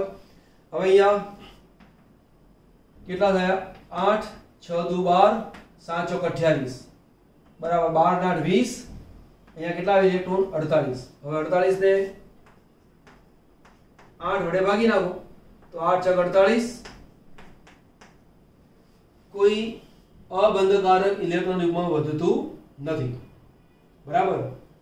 2 ઇલેક્ટ્રોન 6 દુ 12 સોરી 4 નથી, અહીંયા F છે, 2 છે, અહીંયા 2 આવશે. 7 દુ 14 ઇલેક્ટ્રોન એટલે બદલાશે. 12 8 20 તો 10 30 ને 34 થયા છે ઇલેક્ટ્રોન. અહીંયા આવશે 34. 34 ભાગ્યા 8 ચોક 32 એટલે કેટલા વધ્યા? 2. આ 2 છે એ કોણ બન્યું? અબંધકારક ઇલેક્ટ્રોન. તો 2 મારી પાસે આવ્યા. એ 2 ને ગોઠવીશું ક્યાં? તો આ જગ્યાએ. આ રીતે 2 આવે. હવે 2 ઓક્સિજન અને 2 ફ્લોરિન. એક F અહીંયા આવે, એક F અહીંયા આવે, ઓક્સિજન અહીંયા આવશે. પણ ઓક્સિજનનો બોન્ડ કેવો આવે? Double bond. અહીંયા પણ ડબલ બોન્ડ. ઇલેક્ટ્રોન યુગ્મ આ F ના આવશે, અહીંયા F ના આવશે. ઓક્સિજનના 4 અહીંયા, 4 અહીંયા. બરાબર. તો ઝેનોનના ઇલેક્ટ્રોન અહીંયા વપરાશે, અહીંયા વપરાશે. તો ઝેનોનના 2 2 4 5 6 અને 7 8 આ તેના ઇલેક્ટ્રોન થઈ ગયા. હવે આનો જે આકાર છે, ભૌમિતિક આકાર, એ ભૌમિતિક આકાર કેવો કહેવાય? ટી આકાર કહેવાય. કેમ ટી આકાર? સોરી, ટી આકાર નહીં આવે, સીસો અથવા તેનો આકાર કેવો થાય? ચીચવો. ચીચવો કઈ રીતે? આમ ગણો, આ રીતે. અહીંયા છે ઓક્સિજન, અહીંયા છે ઓક્સિજન, અહીંયા છે F અને અહીંયા છે F. તો આ જે રચના છે એ સીસોની રચના થઈ ગઈ. ચીચવો એનો આકાર થઈ ગયો. પણ ધ્યાન આપો કે નોર્મલ ચીચવો જે હોય એના કરતા આ આકાર થોડો વળેલો હોય. કેમ વળેલો હોય? આની આ અબંધકારક ઇલેક્ટ્રોન યુગ્મ છે, આની અપાકર્ષણ અસર આની પર થાય, આની અસર આની પર થાય, પરિણામે થોડુંક વળે. તો આ જે આકાર ખરો ચીચવો પણ કેવો કહેવાય? વળેલો. એટલે વળેલો ચીચવો એવું કહી શકાય કે આ જે 2 છે એ થોડા ઝુકેલા હશે. બરાબર. હવે કેન્દ્રસ્થ પરમાણુની આજુબાજુ અબંધકારક ઇલેક્ટ્રોન યુગ્મ તો એક જ આવે, એટલે અહીંયા આવશે A. અણુના કુલ અબંધકારક ઇલેક્ટ્રોન યુગ્મ તો કેટલા થયા? 1 2 3 4 5 6 7 8 9 10 11. તો કેટલા આવશે અહીંયા? 11. ચલો નોંધ કરો. ત્યાર પછી લઈશું આપણે XCO3. XCO3 ઝેનોન એટલે 8. આ તો ઓક્સિજન છે, દ્વિસંયોજક છે માટે તેને ધ્યાન ઉપર લેવાના નહીં, તો તેની સંખ્યા 0 પ્લસ એટલે કે માઈનસ સ્પીસીસનો વીજભાર XeO3 ઉપર કોઈ પણ જાતનો વીજભાર છે નહીં માટે મૂકી દીધો 0. 8/2 એટલે 4. જો Z બરાબર 4 આવતું હોય તો સંકરણ કયું થાય? sp3 સંકરણ. જો sp3 સંકરણ હોય તો આકાર કેવો કહેવાય? ચતુષ્ફલકીય. તો કે સમ ચતુષ્ફલકીય આવો તેનો આકાર થાય. હવે ભૌમિતિક આકારની વાત પછી લઈશું. આ આકારને આપણે કાઢી નાખી લઈશું. ભૌમિતિક આકાર ઓકે. કેન્દ્રસ્થ પરમાણુની આજુબાજુ અબંધકારક ઇલેક્ટ્રોન યુગ્મોની સંખ્યા. ઇલેક્ટ્રોનની સંખ્યા ઝેનોન એટલે ઝેનોન એના ઇલેક્ટ્રોન કેટલા આવે? 8. અને ઓક્સિજન કેટલા છે? 3. એટલે 3 ઓક્સિજનના ઇલેક્ટ્રોન કેટલા? 6. F છે નહીં, લખવાના નહીં. 6 તરી 18, 18 ને 8 26. બરાબર. 26 ઇલેક્ટ્રોન છે. 26 ને 8 વડે ભાગો તો 8 તરી 24 કેટલા? 2. એટલે 2 ઇલેક્ટ્રોન અબંધકારક. બરાબર. તો આપણી પાસે છે ઝેનોન. ચતુષ્ફલકીય આકાર એટલે કેવો થાય? આવો આકાર થાય. એમાં પાછું 2 ઇલેક્ટ્રોન અબંધકારક એટલે એક યુગ્મ આખું અબંધકારક છે. તો આ જે છે એ અબંધકારક ઇલેક્ટ્રોન યુગ્મ. આ રીતે થઈ ગયું. તો ઓક્સિજન અહીંયા આવશે, ઓક્સિજન અહીંયા આવે, ઓક્સિજન અહીંયા આવે. ઓક્સિજન બોન્ડ કેટલા બનાવે? 2. અહીંયા પણ 2 અને અહીંયા 2. 2 ઇલેક્ટ્રોન ઓક્સિજન ના વપરાય, 2 ઝેનોન ના વપરાય. તો ઓક્સિજન ના ઇલેક્ટ્રોન અહીંયા આવશે આ રીતે. આ રીતે. તો કેન્દ્રસ્થ પરમાણુની આજુબાજુ અબંધકારક ઇલેક્ટ્રોન યુગ્મ આ એક જ આવે. કુલ કેટલા થાય? 2 4 6 8 10 12 યુગ્મ ગણવા છે. 1 2 3 4 5 6 અને 7. સિગ્મા બંધ પૂછ્યો હતો 1 2 3. પાઈ બંધ પૂછ્યો હતો 3. હવે ભૌમિતિક આકાર ગણવો હોય તો તેનો આકાર થાય છે ત્રિકોણીય પિરામિડલ. કેમ ત્રિકોણીય પિરામિડલ? આને ધ્યાન ઉપર લેવાનો નહીં, તો માત્ર આ રીતે ગણો. આ નીચે ત્રિકોણ થયો, આ ભાગ પિરામિડ જેવો થયો, માટે તેનો આકાર થયો ત્રિકોણીય પિરામિડ. બરાબર. નોંધ કરી લો. અને આ જે છે આ 2 અને આ 2 એને હોમવર્ક માટે આપું છું, જાતે કરી શકશો. મેથડ આજ અપનાવવાની છે. આનું સંકરણ કયું થાય, આનું સંકરણ થાય એ જોઈ લેવાનું. આનું કયું સંકરણ, આનું કયું સંકરણ. બેના સંકરણ જુદા આવતા હોય તો જુદા લખવાના. આનો આકાર જુદો આવે, આનો આકાર જુદો આવે, તો એવું કામ કરવાનું. આટલું બધું વર્ક કરાયા પછી હું માનું છું કે આ અને આ બે તમને આવડતા હોવા જોઈએ. ચલો કામ કમ્પ્લીટ કરી લો. બે જુદા જુદા ક્વેશ્ચન છે. પહેલો ક્વેશ્ચન છે આપણી પાસે XeF6. મેં બે રીતે પ્રશ્ન લખ્યો છે. FCF6 પણ લખ્યો છે અને XeF4 પણ લખ્યો છે. બરાબર. એટલે પ્રશ્ન ભલે એક હોય પરંતુ બે ક્વેશ્ચનને મેં સાથે લીધેલા છે. XeF6 નું આંશિક જળ વિભાજન નું સમીકરણ રેડોક્સ પ્રક્રિયા છે એવો પ્રશ્ન પૂછેલો છે. હમણાં આંશિક જળ વિભાજનના મેં બે સમીકરણ તમને શીખવાડ્યા હતા. એ સમીકરણ ફરીવાર લખ્યા છે. તમે જુઓ, રેડોક્સ પ્રક્રિયા છે એવું ક્યારે કહેવાય? ઓક્સિડેશન આંકમાં વધારો અને ઘટાડો બંને થતો હોય તો તેને રેડોક્સ પ્રક્રિયા કહેવાય. હવે તમે જુઓ અહીંયા F નો ઓક્સિડેશન આંક -1 છે તો અહીંયા Xe નો ઓક્સિડેશન આંક +6. ઓક્સિજન -2 છે તો અહીંયા +1 છે. આ -1 O નો ઓક્સિડેશન આંક -2 તો Fe નો ઓક્સિડેશન આંક થયો +6. આ છે -1 તો આ છે +1. તો તમે જુઓ અહીંયા +6 અહીંયા પણ +6, કોઈ ચેન્જ નહીં. F -1 કોઈ જ બદલાવ નથી. અહીંયા પણ -1 છે, અહીંયા O -2 છે, અહીંયા O -2 છે.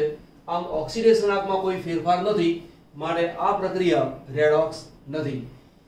મેં ઓક્સિડેશન આંક લખ્યા છે, શોધતા તો આવડે છે ને, અત્યારે તો આવડતો હોવું જોઈએ, છતાં એક શીખવાડી દઉં છું. અહીંયા Xe વત્તા ઓક્સિજન વત્તા 4F બરાબર કુલ વીજભાર એટલે 0. આ 0 છે, ધ્યાન આપજો.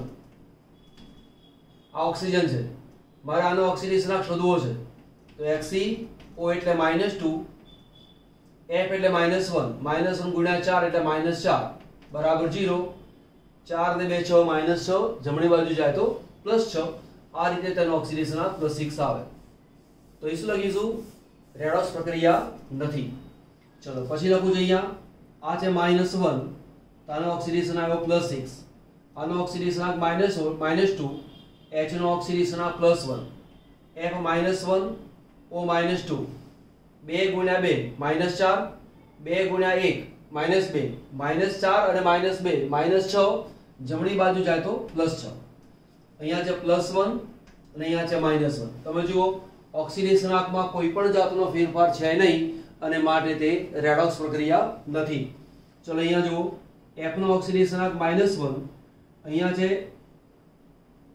આનો ઓક્સિડેશનાંક છે +4 બરાબર. આનો ઓક્સિડેશનાંક -2, H નો ઓક્સિડેશનાંક +1, Xe ની સાથે કોઈ જોડાયું નથી માટે આનો ઓક્સિડેશનાંક 0. આનો ઓક્સિડેશનાંક -2 છે, 3 2 6 -6 જમણી બાજુ જાય તો +6 આવે માટે અહીંયા આવ્યા +6. એ પ્રમાણે F -1 તો H +1, અહીંયા O 0. તમે જુઓ કે અહીંયા Fe નો ઓક્સિડેશનાંક 4 હતો, એમાંથી 0 થયો, 4 માંથી 0 થયો માટે પ્રક્રિયાનું નામ થઈ ગયું રિડક્શન. એ જ પ્રમાણે અહીંયા ઓક્સિડેશનાંક +6 છે, તો આ જે પ્રક્રિયા કઈ બની ગઈ? ઓક્સિડેશન. O નો ઓક્સિડેશનાંક -2 છે, અહીંયા ઓક્સિડેશનાંકમાં વધારો થયો માટે આ જે પ્રક્રિયા છે કઈ છે? ઓક્સિડેશન. તો જે પ્રક્રિયામાં ઓક્સિડેશન અને રિડક્શન બંને થતા હોય તો તે પ્રક્રિયાને રેડોક્સ પ્રક્રિયા કહેવાય. તો પહેલી જે બે પ્રક્રિયાઓ છે, આ જે બે પ્રક્રિયાઓ છે એ રેડોક્સ નથી, અને આ જે પ્રક્રિયા છે એ પ્રક્રિયા રેડોક્સ છે. તો કે આ પ્રક્રિયા રેડોક્સ છે. ઓકે. બીજી પણ એક વાત, ઓક્સિડેશનાંક ઘટે પણ છે, ઓક્સિડેશનાંક વધે પણ છે. જો ઓક્સિડેશનાંકમાં વધારો અને ઘટાડો બંને થતો હોય તો તેને કહેવાય છે વિસમીકરણ. તો આ જે પ્રક્રિયા છે એ પ્રક્રિયાને વિસમીકરણ પણ કહેવાય. તો આપણી પાસે આ પ્રશ્ન બે રીતે થઈ ગયો, આ પણ થઈ ગયો, આ પણ થઈ ગયો બરાબર. ચલો એક બીજો ક્વેશ્ચન છે આપણી પાસે. એવા ઉમદા વાયુ સ્પીસીઝના ઉદાહરણ આપો અને બંધારણ વર્ણવો જે નીચેની સ્પીસીઝ સાથે સમબંધારણ હોય. આપણે સૌથી પહેલા જો મેં આનો જવાબ આ છે, આનો જવાબ આ છે, આનો જવાબ આ છે. હવે જવાબ કેવી રીતે છે તે આપણે ચેક કરી લઈએ. સૌથી પહેલા ICl4- ની વાત કરી લઈએ અને એ આ બંધારણ સાથે કેવી રીતે મેચ થાય છે તે જોઈ લઈએ. પહેલા લઈશું આપણે ICl4- બરાબર. તો ICl4- કરવું હોય તો પહેલા કામ શું કરીશું? એનું સંકરણ શોધી કાઢીએ. બીજું અબંધકારક ઇલેક્ટ્રોન યુગ્મની સંખ્યા શોધી કાઢીએ અને પછી બંધારણ આપણે નક્કી કરીએ. તો આપણે Z શોધીશું. તો Z બરાબર 1/2. આ જે છે I એની સંયોજકતા કક્ષાના ઇલેક્ટ્રોન. તો સંયોજકતા કક્ષા છે કોણ? 7 છે.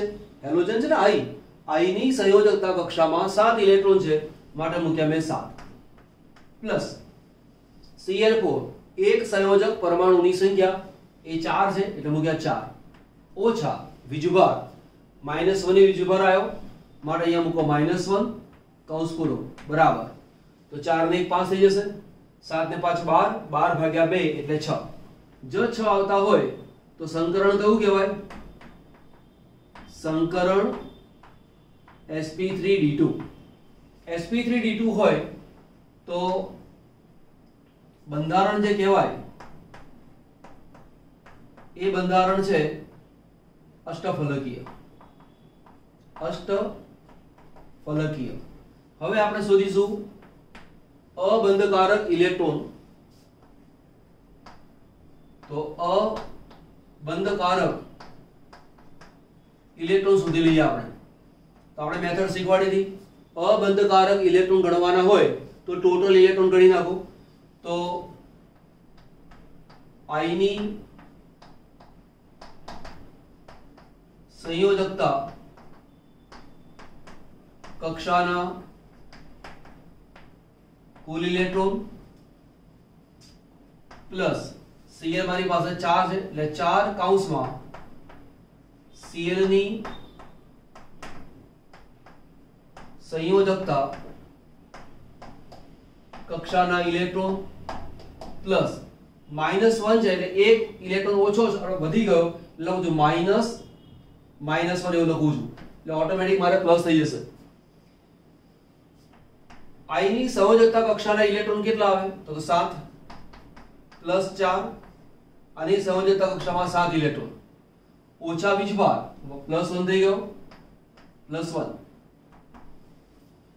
આવું ના કરવું હોય ને એમને તમે ગણી નાખો +1 તો પણ ચાલે. 1 માઈનસ એટલે 1 પ્લસ કરવાના, 2 માઈનસ હોય તો 2 ઉમેરવાના, 3 માઈનસ હોય તો 3 ઉમેરવાના, પણ જો પ્લસ આપેલો હોય તો બાદ કરવાના. 1 પ્લસ 1 બાદ કરો, 2 પ્લસ 2 બાદ કરો, 3 પ્લસ 3 બાદ કરો. એ રીતે ટોટલ ઇલેક્ટ્રોન માંથી તો અહીંયા 7 વત્તા 7 ચોક 28 વત્તા 1 બરાબર 28 ને 29, 29 વત્તા 7 એટલે 36 ઇલેક્ટ્રોન આવ્યા. 36 ઇલેક્ટ્રોન આવે ત્યાર પછી કરવાનું શું? એને આપણે 8 વડે ભાગી નાખવાના. એટલે અષ્ટકના ઇલેક્ટ્રોન 8 છે માટે 8 વડે ભાગો તો 8 ચોક 32, 8 ચોક 32 એટલે વધ્યા કેટલા? 4. જેટલા વધે એટલા અબંધકારક ઇલેક્ટ્રોન, જેટલા વધે તેટલા અબંધકારક ઇલેક્ટ્રોન. અને જો યુગ્મ ગણવું હોય તો હજી 2 વડે ભાગી નાખો એટલે 4 ભાગ્યા 2 બરાબર 2 તો 2 યુગ્મ આપણી પાસે બાકી રહ્યા. હવે આકાર અષ્ટફલકીય અને 2 યુગ્મ છે એ બાકી રહ્યા. તો તમે જુઓ આની જે રચના છે એ આ રીતે આવશે. એક તો આયોડીન અષ્ટફલકીય રચના એટલે આવી રચના અષ્ટફલકીય આવે. और 2 યુગ્મ છે એ અબંધકારક છે તો એક યુગ્મ અહીંયા, બીજું યુગ્મ અહીંયા, F અહીંયા, F અહીંયા આવે, F F અહીંયા આવી ગયું. ટોટલ સોરી Cl છે ને, ICl છે એટલે અહીંયા Cl Cl Cl અને Cl ટોટલ વીજભાર માઈનસ છે એટલે મૂકી દીધા મેં માઈનસ. હવે આવી રચના કોની છે તો HCF4 હમણાં ભણાવી હતી ને આપણે HCF4 ની રચના. તો તમારે શું કરવાનું? આ તો લખવાનું જ અને સાથે સાથે HCF4 ની રચના પણ સાથે લઈ લેવાની. તો બંનેના આકાર કેવા થઈ ગયા? સરખા. બરાબર. ચલો બીજો અણુ લઈએ આપણે. હવે આનો સ્ક્રીનશોટ લઈ લો, ભૂસી નાખું છું કારણ કે પેલું શીખવાડું છે એટલા માટે. બરાબર. ઓકે, લઈ લીધો સ્ક્રીનશોટ. ચલો કાઢી નાખીએ આને. ત્યાર પછી બીજો અણુ છે.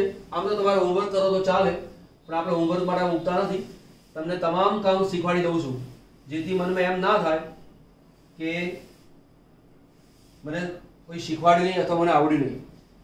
જો NCERT તમારું જેટલું પાકું હશે એટલા તમારા માર્ક વધારે આવે છે. એન્ટ્રન્સ એક્ઝામની અંદર પણ NCERT ને બહુ જ પ્રાધાન્ય આપવામાં આવે છે. તમારે એક્સ્ટ્રા વર્ક જેટલું કરવું હોય એટલું કરી શકો છો પણ પહેલા કેવું આપણે NCERT ને પાકી કરી લેવાની, ત્યાર પછી જેટલો સમય વધે એમાં એક્સ્ટ્રા વર્ક કરવાનું. ઘણી વખત શું થાય એક્સ્ટ્રા વર્ક બહુ જ કરીએ અને NCERT ને જ ભૂલી જઈએ. એવું ના કરશો. ચલો લઈએ IBr2- તો છે આપણી પાસે IBr2-. હવે IBr2- માં Z સુધી લઉં છું એટલે Z બરાબર 1/2 I ની સંયોજકતા કક્ષાના ઇલેક્ટ્રોન 7 પ્લસ એક સંયોજક પરમાણુની સંખ્યા 2 ઓછા વીજભાર છે -1 એટલે -1. હવે આવું બધું લખતો નથી. બરાબર, તમને સમજ પડી ગયેલી છે. અગાઉ મેં ચલાવેલું છે જ. આટલા બરાબર 7 ને 2 9 ને 1 10 10 ભાગ્યા 2 એટલે કેટલા આવે? 5. જો 5 આવે તો સંકરણ કયું ગણાય? 5 આવે તો સંકરણ ગણી લેવાનું sp3d। જો sp3d આવતો હોય તો બંધારણ આવે ત્રિકોણીય દ્વિપિરામિડલ। ત્રિકોણીય દ્વિપિરામિડલ એટલે કેવું? અહીંયા માની લો કે આપણી પાસે એક સેન્ટરમાં i પરમાણુ લખી દઉં છું, અહીંયા લખ્યું છે મેં i। ત્રિકોણીય દ્વિપિરામિડલમાં આવી રચના આવે છે। કામ પછી કરી લઈએ આપણે। હવે અહીંયા શું કરવાનું? અબંધકારક ઇલેક્ટ્રોન યુગ્મ શોધી લઈએ। હવે શોધીએ છીએ આપણે અબંધકારક ઇલેક્ટ્રોન ગણીએ। અબંધકારક ઇલેક્ટ્રોન ગણવા છે તો કામ શું કરવાનું? બધા જ પરમાણુઓની સંયોજકતા કક્ષાના ઇલેક્ટ્રોન ગણવાના। શું કામ કરવાનું? દરેક પરમાણુની સંયોજકતા કક્ષાના કુલ ઇલેક્ટ્રોન માઈનસ વીજભાર। તો દરેક પરમાણુની સંયોજકતા કક્ષા કોણ છે? i અને 2 br છે। i ની સંયોજકતા કક્ષામાં ઇલેક્ટ્રોન 7, હેલોજનમાં 7 જ હોય તો મારી પાસે 3 હેલોજન છે, 2 આ ને 1 આ, એટલે 3 થયા, એટલે 7 તારી 21, 21 ઇલેક્ટ્રોન અહીંયા માઈનસ વીજભાર, -1 છે એટલે -1, ઇલેક્ટ્રોન કેટલા થયા? 28। હવે શું કરવાનું? 28 ભાગ્યા 8, 8 તારી 24, 8 માંથી 4 જાય તો 4, એટલે આટલા ઇલેક્ટ્રોન અયુગ્મિત। અમારે યુગ્મ ગણવા છે તો શું કરીશું? 4 ભાગ્યા 2 એટલે 2 આવશે, એટલે 2 યુગ્મ મારી પાસે આવે। જો 2 યુગ્મ મારી પાસે છે તો અહીંયા 2 યુગ્મ બતાવો તો એક યુગ્મ અહીંયા, બીજું યુગ્મ અહીંયા મૂક્યું, ત્યાર પછી 2 વાર br છે તો ટોટલ કેટલા આયા? 8 તારી 24, 2 યુગ્મ છે ને, ibr2, ભૂલ થઈ આપણી, 7 તારી 21, 3 છે ને, 1 2 ને 3 એટલે 7 તારી 21 થાય। આ ભૂલ છે। 21 ને 1 22 આયા, 22 ભાગ્યા 8, 8 દુ 16 એટલે કેટલા થયા? 12 માંથી 6 જાય તો 6, અહીંયા 0, એટલે આટલા ઇલેક્ટ્રોન અયુગ્મિત। હવે શું કરવાનું? મારે પેર ગણવાની છે, એટલે 6 ભાગ્યા 2 કરો એટલે કેટલા આવશે? 3 યુગ્મ। 3 યુગ્મ આવે તો એક યુગ્મ અહીંયા, બીજું યુગ્મ અહીંયા, ત્રીજું યુગ્મ અહીંયા, અહીંયા આવશે br, અહીંયા આવશે br, અહીંયા બ્રેકેટ કરી દેવાનું, -1 છે એટલે -1। તો આવી રચના હમણાં આપણે ભણ્યા હતા, કોની રચના છે? XeF2 ની। તો કે આ રચના XeF2 જેવી છે। શું પૂછ્યું છે આપણને? એવા ઉમદા વાયુ સ્પીસીસના સૂત્રો આપો કે જેની રચના આના જેવી હોય। આની રચના આના જેવી છે માટે આ ઉદાહરણ લખ્યું, બરાબર। આનો ચલો સ્ક્રીનશોટ લઈ લો।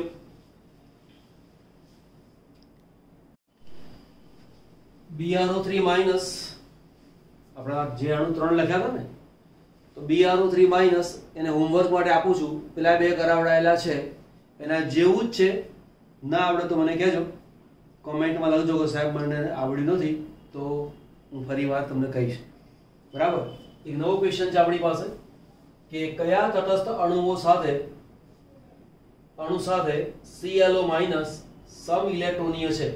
શું તે લુઈસ બેઝ છે? સમ ઇલેક્ટ્રોનીય એટલે શું? જેની અંદર ઇલેક્ટ્રોનની સંખ્યા સરખી હોય તેને સમ ઇલેક્ટ્રોનીય કહેવાય। તો પહેલા એક કામ કરીએ, ClO માઈનસ ના ઇલેક્ટ્રોન ગણી કાઢીએ। તો ClO માઈનસ ના કુલ ઇલેક્ટ્રોન, તો ટોટલ ઇલેક્ટ્રોન ગણવાના, અહીંયા સંયોજકતા કક્ષાના ઇલેક્ટ્રોન ગણવાના નથી। તો ક્લોરીનના ઇલેક્ટ્રોન આવે 17 વત્તા ઓક્સિજનનો પરમાણુ ક્રમાંક 8, 1 માઈનસ એટલે 1 ઇલેક્ટ્રોન ઉમેરવાનો એટલે +1, બરાબર। તો 17 ના 25, 25 ને 26, તો 26 ઇલેક્ટ્રોન આવ્યા। આવું એક સંયોજન આપણી પાસે છે અને તે છે ClF। તો ClF ના ઇલેક્ટ્રોન તમે ગણો, Cl એટલે 17 અને F એટલે 9, તો અહીંયા પણ ઇલેક્ટ્રોન કેટલા થઈ ગયા? 26। તો કે આ જે અણુ છે એ ClF સાથે સમ ઇલેક્ટ્રોનીય છે, અન્યની સાથે પણ થઈ શકે, એવું જરૂરી નથી કે આ એકલું જ આવે। એવું એક ઉદાહરણ પણ તમને આપીશ। બીજું છે ClF, તો આ Cl F છે, બેની વચ્ચે એક બંધ છે, આ 1 અને 2, F ના ઇલેક્ટ્રોન લખી નાખો 7, 2, 4, 6 અને 7, 1, 2, 3, 4, 5, 6 અને 7। આની અંદર Cl પોતાનું ઇલેક્ટ્રોન યુગ્મ ડોનેટ કરી શકે છે અને એટલા માટે તે લુઈસ બેઝ છે, તે લુઈસ બેઝ છે, બરાબર। આપણે બીજું ઉદાહરણ લઈએ, HOF। તો H નો ઇલેક્ટ્રોન 1, F નો ઇલેક્ટ્રોન 8, આનો ઇલેક્ટ્રોન આવે 9, બરાબર। 9 ને 8 17, ના નહીં આવે, ઓકે આટલું રાખો પહેલા। ત્યાર પછી છે હેલોજનની ઉપયોગિતા। હેલોજનની ઉપયોગિતા એની અંદર કયા કયા ઉપયોગમાં આવે છે તે પહેલો પોઈન્ટ, હવામાનના અવલોકનો માટે ફુગ્ગામાં થાય છે, એટલે હવા વાતાવરણની અંદરનો જે હવાનો જે ફ્લો છે એ કેટલો છે તે એના માટેના વૈજ્ઞાનિક પ્રયોગો હોય છે। તો તેના માટે શું હોય, ફુગ્ગાની અંદર હિલિયમ વાયુ ભરે, હલકો છે, અજ્વલનશીલ છે, એટલે કંઈક નુકસાન થવાનો કોઈ ભય છે નહીં, તો એ હવા હિલિયમ ભરી અને ઉડાડવામાં આવે છે। તમે કદાચ બલૂન જોયું હશે, એક જગ્યાથી બીજી જગ્યાએ ગ્રુપ આખું બલૂનમાં બેસીને જાય છે, તો તેની અંદર પણ હિલિયમ વાયુનો ઉપયોગ થઈ શકે છે। તેમના ઉત્કલન બિંદુ બહુ નીચું છે, 4.2 કેલ્વિન। આટલું નીચું ઉત્કલન બિંદુ હોવાના કારણે એ પ્રવાહી સ્વરૂપમાં જ્યારે હોય તો એ બહુ જ ઠંડુ હોય। તો જ્યાં ઠંડકની જરૂર પડતી હોય ત્યાં હિલિયમનો ઉપયોગ કરવામાં આવે છે, એટલે કે પ્રશીતક તરીકે હિલિયમનો ઉપયોગ કરવામાં આવે છે, બરાબર। પ્રવાહી હિલિયમ અતિવાહક ચુંબકના ઉત્પાદનમાં, અતિવાહક ચુંબક એટલે શું? સામાન્ય ચુંબક તો ખરું જ, પરંતુ અતિ સુવાહક હોય એ પ્રકારનું ચુંબક સ્પેશિયલ બનાવવામાં આવે છે અને તેમાં હિલિયમનો ઉપયોગ કરવામાં આવે છે, બરાબર। હવે એ ચુંબકનો ઉપયોગ ક્યાં થાય? તો કદાચ તમે નામ સાંભળ્યા હશે, NMR સ્પેક્ટ્રમ, કદાચ આ ઓછું તમે સાંભળ્યું છે, કહું છું હમણાં, અને MRI, બરાબર, મેગ્નેટિક રેઝોનન્સ ઇમેજિનેશન। ઘણી વખતે કોઈને માથામાં કંઈ વાગેલું હોય તો તેને MRI કરાવવામાં આવે છે, આખું મશીન હોય, મશીનની અંદર માણસને લઈ જવામાં આવે અને આ જે માથાનો ભાગ છે એના ફોટોગ્રાફ લેવામાં આવે, એની ઇમેજિનેશન લેવામાં આવે, તો એ છે મેગ્નેટિક રેઝોનન્સ ઇમેજિનેશન। પછી બીજું છે NMR સ્પેક્ટ્રોમીટર। હવે NMR સ્પેક્ટ્રમ છે શું? તો આપણે એવું નથી કહેતા કે ભાઈ બેન્ઝીનનું બંધારણ શું આવે, તો C6H6 લઈએ, પછી હું આવું લખું ભાઈ CH3 CH2 CHCl CH3 આવું લખેલું છે। અહીંયા માનો કે H કાઢી નાખું અને મેં મૂક્યું છે Br, તો અહીંયા 2 નંબરના કાર્બન ઉપર Br છે અને આમથી ગણો તો 3 નંબરના કાર્બન ઉપર Cl છે। તો કયા નંબરના કાર્બન ઉપર કયો પરમાણુ જોડાયેલો છે? ટોલ્યુઇન હોય તો બેન્ઝીન સાથે CH3 છે, ઓર્થોક્લોરોટોલ્યુઇન તો ટોલ્યુઇનના ઓર્થો સ્થાન ઉપર Cl છે। આ બધી જે માહિતી આવે છે એ એવા કંઈ અણુ દેખાતા નથી હોતા, એ તો અતિ સૂક્ષ્મ છે, તો એવું ખબર કેવી રીતે પડે કે કયા પરમાણુ સાથે કયો પરમાણુ જોડાયેલો છે? તો એના માટે લેવામાં આવે છે NMR સ્પેક્ટ્રા, અને એ NMR સ્પેક્ટ્રાની અંદર જે ચુંબકની જરૂર પડે છે એ ચુંબક બનાવવા માટે હિલિયમનો ઉપયોગ કરવામાં આવે છે। ત્યાર પછી છે આપણી પાસે હિલિયમનો બીજો ઉપયોગ ક્યાં છે? તો નિમજ્જન સાધનોમાં। ચોપડીમાં નિમજ્જન સાધન લખેલું છે, તો ચોપડી વાંચતી વખતે મનમાં થાય કે સાહેબ આ નિમજ્જન સાધન એટલે શું? નિમજ્જનનો મતલબ છે ડૂબકી મારવી।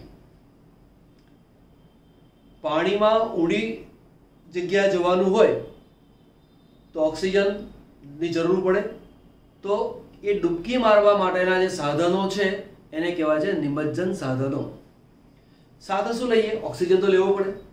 તો આપણે દ્રાવણ ચેપ્ટરમાં હેનરીનો નિયમ ભણ્યા ત્યારે વાત કરી હતી કે ડૂબકી મારનારી વ્યક્તિ છે એ હિલિયમની સાથે ઓક્સિજનની સાથે નાઇટ્રોજન વાયુ લે છે, પણ નાઇટ્રોજન વાયુની રુધિરમાં દ્રાવ્યતા વધારે છે. તો જેમ જેમ ઉડાણમાં જાય તેમ તેમ નાઇટ્રોજન એ રુધિરમાં વધુ દ્રાવ્ય થાય અને એ ડૂબકી મારનાર વ્યક્તિ જ્યારે બહાર આવે તો રુધિરમાંથી એ N2 જ્યારે છૂટો પડે તો બહુ જ પીડાકારક હોય છે. બરાબર. પણ હિલિયમની રુધિરમાં દ્રાવ્યતા ઓછી છે અને એટલા માટે હિલિયમનો ત્યાં ઉપયોગ કરવામાં આવે છે. તો કારણ તરીકે પૂછાય તો યાદ રાખજો કે નિમજ્જન સાધનોમાં હિલિયમનો ઉપયોગ કેમ થાય છે? તો એટલા માટે કે હિલિયમની રુધિરમાં દ્રાવ્યતા ઓછી છે. એટલા માટે ઓક્સિજનના મંદક તરીકે આપણે એકલો પ્યોર ઓક્સિજન લેતા નથી. આપણે વાતાવરણમાંથી જે ઓક્સિજન લઈએ એમાંથી 21% ઓક્સિજન છે અને 78% નાઇટ્રોજન છે. સાથે પ્રદૂષણના વાયુઓ પણ ખરા જ. એ આપણી પોતાની દેન છે, આપણની પોતાની જાત ઉપર. બરાબર. ઓકે, આપણે એમાં પડતા નથી. પરંતુ 21% ઓક્સિજન છે અને બાકીનું નાઇટ્રોજન 78% આવે છે.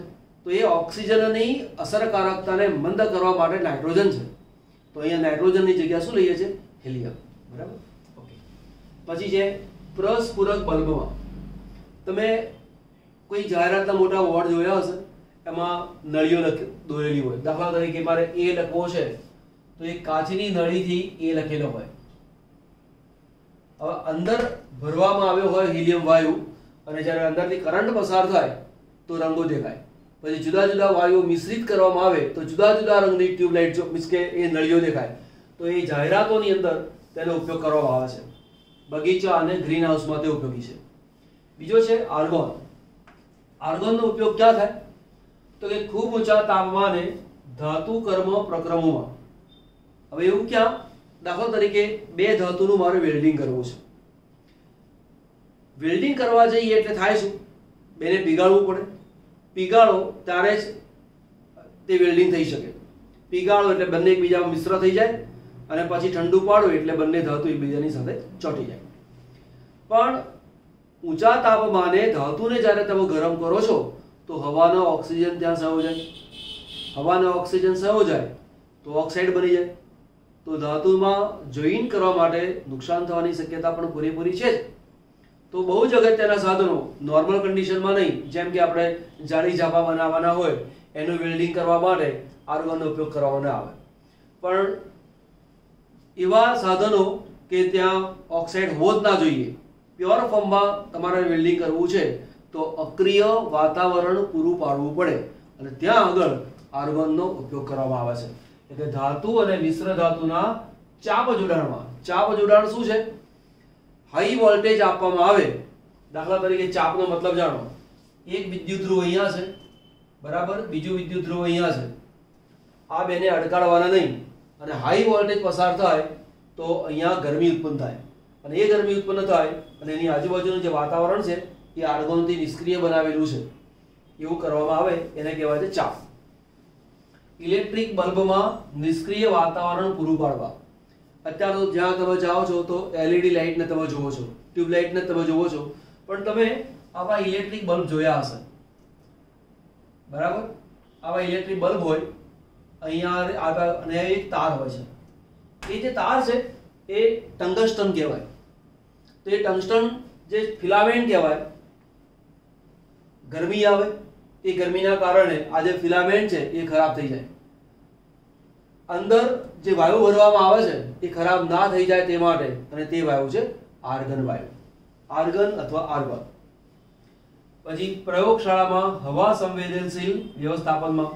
એ પ્રયોગશાળામાં કોઈ પદાર્થને રાખવાનો હોય અને હવાના સંપર્કમાં આવે અને એ પદાર્થ ખરાબ થઈ જાય એવું બનતું હોય તો તે સંજોગોની અંદર એ પદાર્થ એની અંદર આર્ગન વાયુ અને પછી બંધ કરવામાં આવે તેથી પદાર્થ સચવાઈ રહે. આપણી સામાન્ય પ્રયોગશાળામાં નહીં પરંતુ વૈજ્ઞાનિક પ્રયોગશાળામાં જ તેનો ઉપયોગ થાય. નોર્મલ કન્ડિશનમાં એ હોતો નથી. ઝેનોન અને ક્રિપ્ટોન ખાસ કોઈ અર્થસૂચક ઉપયોગી નથી. જો આ વાક્યની અનુસંધાનમાં વિદ્યાર્થી મિત્રો તમને એક વાત કહું છું, તેને સમજો. જેમાં આપણને ખબર ના પડે એ વસ્તુ નકામી હોય તેવું માનવું નહીં. કુદરતે દુનિયાની અંદર દરેકે દરેક બાબત બનાવેલી છે એ કોઈના ને કોઈના ઉપયોગ માટે બનાવેલી છે. જેનો ઉપયોગ આપણને ખબર નથી એ બિનઉપયોગી છે એવું માની લેવું નહીં. એક કામ કરો, તમે સાયન્સના વિદ્યાર્થીઓ છો, તમે તમારા માઇન્ડમાં રાખજો કે ઝેનોન અને ક્રિપ્ટોનનો ખાસ અર્થસૂચક ઉપયોગ નથી. તો હું તમને એક ચેલેન્જ આપું છું કે ભવિષ્યમાં તમે કોઈ સાયન્ટિસ્ટ બનો અથવા સાયન્સની લાઈનમાં તમે જાઓ અને સાયન્સનું માઇન્ડ તમારી પાસે છે જ, તમારા મગજમાં યાદ રાખવાનું કુદરતે દરેક વસ્તુ ખાસ ઉપયોગ માટે બનાવેલી છે. તો ઝેનોન અને ક્રિપ્ટોન એ પણ ખાસ ઉપયોગ માટે જ છે. હજી સુધી વૈજ્ઞાનિકને ખબર નથી પડી. એ વૈજ્ઞાનિક તમે હોઈ શકો છો. ઘણી વખત મારું આ એક વાક્ય એક પ્રેરણાદાયી વાક્ય બની જાય અને એક વાક્યના કારણે તમે નવા સંશોધન કરો એવું બની શકે. એટલે તમારે ચોપડી લખી છે, ચોપડીમાં લખેલું છે કે ખાસ કોઈ અર્થસૂચક ઉપયોગી નથી. તો તમારે અત્યારે લખવાનું, પણ તમે માઇન્ડમાં બેસાડી રાખજો ભવિષ્ય તમારી સામે છે. હજી તો બહુ નાના છો, કેટલું ભણવાના છો, અને જો તમારી લાઈન એવા કોઈ ક્ષેત્રમાં પડી ગઈ તો મારા વાતને સમજજો કે દુનિયાની અંદર તમામે તમામ કુદરતે બનાવેલી વસ્તુ છે અને કુદરતે કોઈ પણ વસ્તુ નકામી બનાવી જ નથી. એનો ઉપયોગ 100% છે.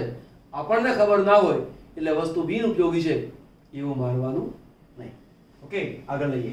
વિશિષ્ટ હેતુઓ માટે બનાવાતા હલકા બલ્બોમાં તેનો ઉપયોગ થાય છે. ખાલી લખી લેવાનું, બહુ ખાસ અગત્યનું એવું વાક્ય છે નહીં. બીજો ક્વેશ્ચન છે આરએન એટલે કે રેડોન. એનો રસાયણશાસ્ત્રની અંદર ઉપયોગ ખાસ મીન્સ કે એનો ખાસ અભ્યાસ થઈ શકતો નથી. તો કે કેમ અભ્યાસ થઈ શકતો નથી? તો કે એનો અર્ધ આયુષ્ય સમય લગભગ 3.5 મિનિટ જેટલો જ છે. આ 3.5 મિનિટ કે દિવસ અત્યારે એક્ઝેક્ટ યાદ નથી, પરંતુ અર્ધ આયુષ્ય સમય બહુ ઓછો છે. કદાચ 3.2 દિવસ એવું કંઈક છે, આઈ એમ નોટ શ્યોર, પણ એવું છે. તો બહુ જ ઓછો અર્ધ આયુષ્ય સમય છે. એટલે થોડા સમય પછી રેડોનના સ્વરૂપની અંદર રહી શકતું નથી. હવે રસાયણ વિજ્ઞાનમાં અભ્યાસ કરવાનો હોય તો લાંબા ગાળાના અભ્યાસ હોય. હવે આરએન થોડાક સમય પછી બીજા તત્વોમાં બદલાઈ જતું હોય તો એનો ઉપયોગ આપણે કરી શકતા નથી અને માટે તેનો ઉપયોગ ખાસ થઈ શકતો નથી. ચોપડીના જ મુદ્દાઓ મૂકેલા છે, એક સ્ક્રીનશોટ લઈ લો. બીજો એક ટોપિક છે અને તે છે સંયોજન આપેલા છે અને તેમાં દરેકમાં p નો ઓક્સિડેશનાંક ગણો. સિમ્પલ છે. O નો ઓક્સિડેશનાંક -2, F નો ઓક્સિડેશનાંક -1, 3 એટલે -3 અને -2 એટલે -5. -5 જમણી બાજુ જાય તો તેનો ઓક્સિડેશનાંક આવે +5. બહુ સહેલો છે. Na+1 આવે, O -2 આવે. 4 દુ 8 એટલે -8, 3 1 3 એટલે +3. -8 માંથી 3 જાય તો -5, -5 જમણી બાજુ જાય તો +5. તો આનો ઓક્સિડેશનાંક આવ્યો +5. P જે છે આને અહીંયા લઈ લો, આને અહીંયા લઈ લો, કેલ્શિયમની સમજતા 2+ આવશે, આ -3 આવશે. આ -1 છે, આનો ઓક્સિડેશનાંક +3. સાવ સહેલા ક્વેશ્ચન છે. 3 તારી 9, 9 માંથી 3 જાય તો સોરી, O નો ઓક્સિડેશનાંક -2, 3 દુ 6, 6 માંથી 3 ગયા તો 3, E નો ઓક્સિડેશનાંક +3. ક્વેશ્ચન છે ચોપડીનો છે. કયું સંયોજન અસ્તિત્વ ધરાવતું નથી? તો જુઓ, આ અસ્તિત્વ ના ધરાવે. તમે યાદ રાખજો, આ તો ના ધરાવે, પણ હિલિયમ, નિયોન અને આર્ગોન આનું કોઈ પણ સંયોજન અસ્તિત્વ ધરાવતું નથી. હજી સુધી તેનું સંશોધન થયું નથી. તમે કરજો, બરાબર. મેં કહ્યું હતું કંઈ પણ વસ્તુ અગત્યની જ હોય છે, આપણને ખબર નથી. જો કે વૈજ્ઞાનિકો પ્રયત્ન તો કરતા જ હોય છે, પણ જો દુનિયાની મોટાભાગની શોધ વૈજ્ઞાનિક શોધ કરવા ગયો હોય ને શોધ થઈ હોય તેવું નથી બન્યું અચાનક. એટલે એવું કહેવાય કે કુદરત જેને પસંદ કરે એને શોધનું શ્રેય આપે, બરાબર. ઘણા વૈજ્ઞાનિકો કંઈક શોધવા માટે ગયા હોય, પ્રયત્ન કંઈક બીજો જ કરતા હોય અને નવું સંશોધન થઈ ગયું હોય. એવું બન્યું છે, તમારા કેસમાં પણ તેવું બની શકે, બરાબર. ચલો, હમણાં કામ કરતા મને યાદ નહોતું આવ્યું, યાદ આવી ગયું. અમારો ઇલેક્ટ્રોન જે છે, આમાં 17 અને 9 એટલે 26 ઇલેક્ટ્રોન, આના 26 ઇલેક્ટ્રોન. આ જે છે એમાં પણ 26 ઇલેક્ટ્રોન થાય. 1 + 8 + 17 એટલે 17 ને 18 ને 26. પણ આ જે પદાર્થ છે એ કેવો છે? લોરી બ્રોન્સ્ટેડ એસિડ અથવા બ્રોન્સ્ટેડ લોરી એસિડ. બરાબર. અહીં આપણું આજનું આ પ્રકરણ પૂરું થયું. હવે તમે જુઓ, એક વાત ખાસ તમને કહું, ટેક્સ્ટબુક ની અંદર તમે સમૂહ 18 ને તમે જોયો તો કેટલા પેજ છે જોયા છે? કદાચ 4 કે 5 પેજ છે. અને આપણા આખા વિડીયોની લેન્થ તમે જોજો 1 કલાક ઉપરની છે. મેં બહુ જ ડિટેલમાં ભણાવેલું છે, બહુ જ ધ્યાન રાખીને શીખવાડેલું છે. 7મું પ્રકરણ તમારું આખું કમ્પ્લીટ થયું, પી વિભાગ આખું કમ્પ્લીટ કર્યો. એક લીટી વાંચવાની. એનસીઈઆરટી ની બુક તમને જેટલી પાક્કી મળી હશે એટલું તમારું કેમેસ્ટ્રી પાકું. નાની વસ્તુને ક્લિયર કરીને ભણાવેલી છે. હું તમને એટલું કહું કે જો તમે ભવિષ્યમાં કેમેસ્ટ્રીના ટીચર બનવા માંગતા હો અને માત્ર મારા વિડીયોને બરાબર જોશો તો તમને કેમેસ્ટ્રી મસ્ત ભણાવતા આવડી જશે. તો અહીંયા આજે આપણે પ્રકરણ નંબર 7 પી વિભાગના તત્વો પૂર્ણ કરીએ છીએ. એમસીક્યુ જે છે એ તો હું મોકલતો રહીશ, કહેતો રહીશ, શીખવાડતો રહીશ અને નવા વિડીયો જે આવતા હશે એ આની અંદર પણ હું એડ કરતો રહીશ. પણ હવે નવા વિડીયો તરફ જઈશું, નવું પ્રકરણ, અને લગભગ હવે એનું પ્રકરણ હશે આપણું વિદ્યુત રસાયણ. બરાબર. ત્યાં સુધી બધા વિડીયો બરાબર તૈયાર કરવાના. જો મારો 1 કલાકનો વિડીયો તમે જુઓ તો 1 કલાક તો એમાં પૂરેપૂરો જાય છે. એના સ્ક્રીનશોટ લખવામાં 1.5 કલાક જાય, 2 કલાક પણ જાય, અને તેને તૈયાર કરવું હોય તો 2 થી 3 કલાક જાય એક વિડીયોને તૈયાર કરવા માટે. તો તમે વિચાર કરી શકો કે તમારે કેટલા બધા કલાક ફાળવવાના છે. જો તમે એવો સમય ફાળવ્યો નથી તો તમે પાછળ છો એવું યાદ રાખજો. ઓકે, ફરી મળીશું નવા પ્રકરણ સાથે. અહીંયા તમારું પી વિભાગના તત્વોનું પ્રકરણ કમ્પ્લીટ કરું છું. ઓકે, ચલો.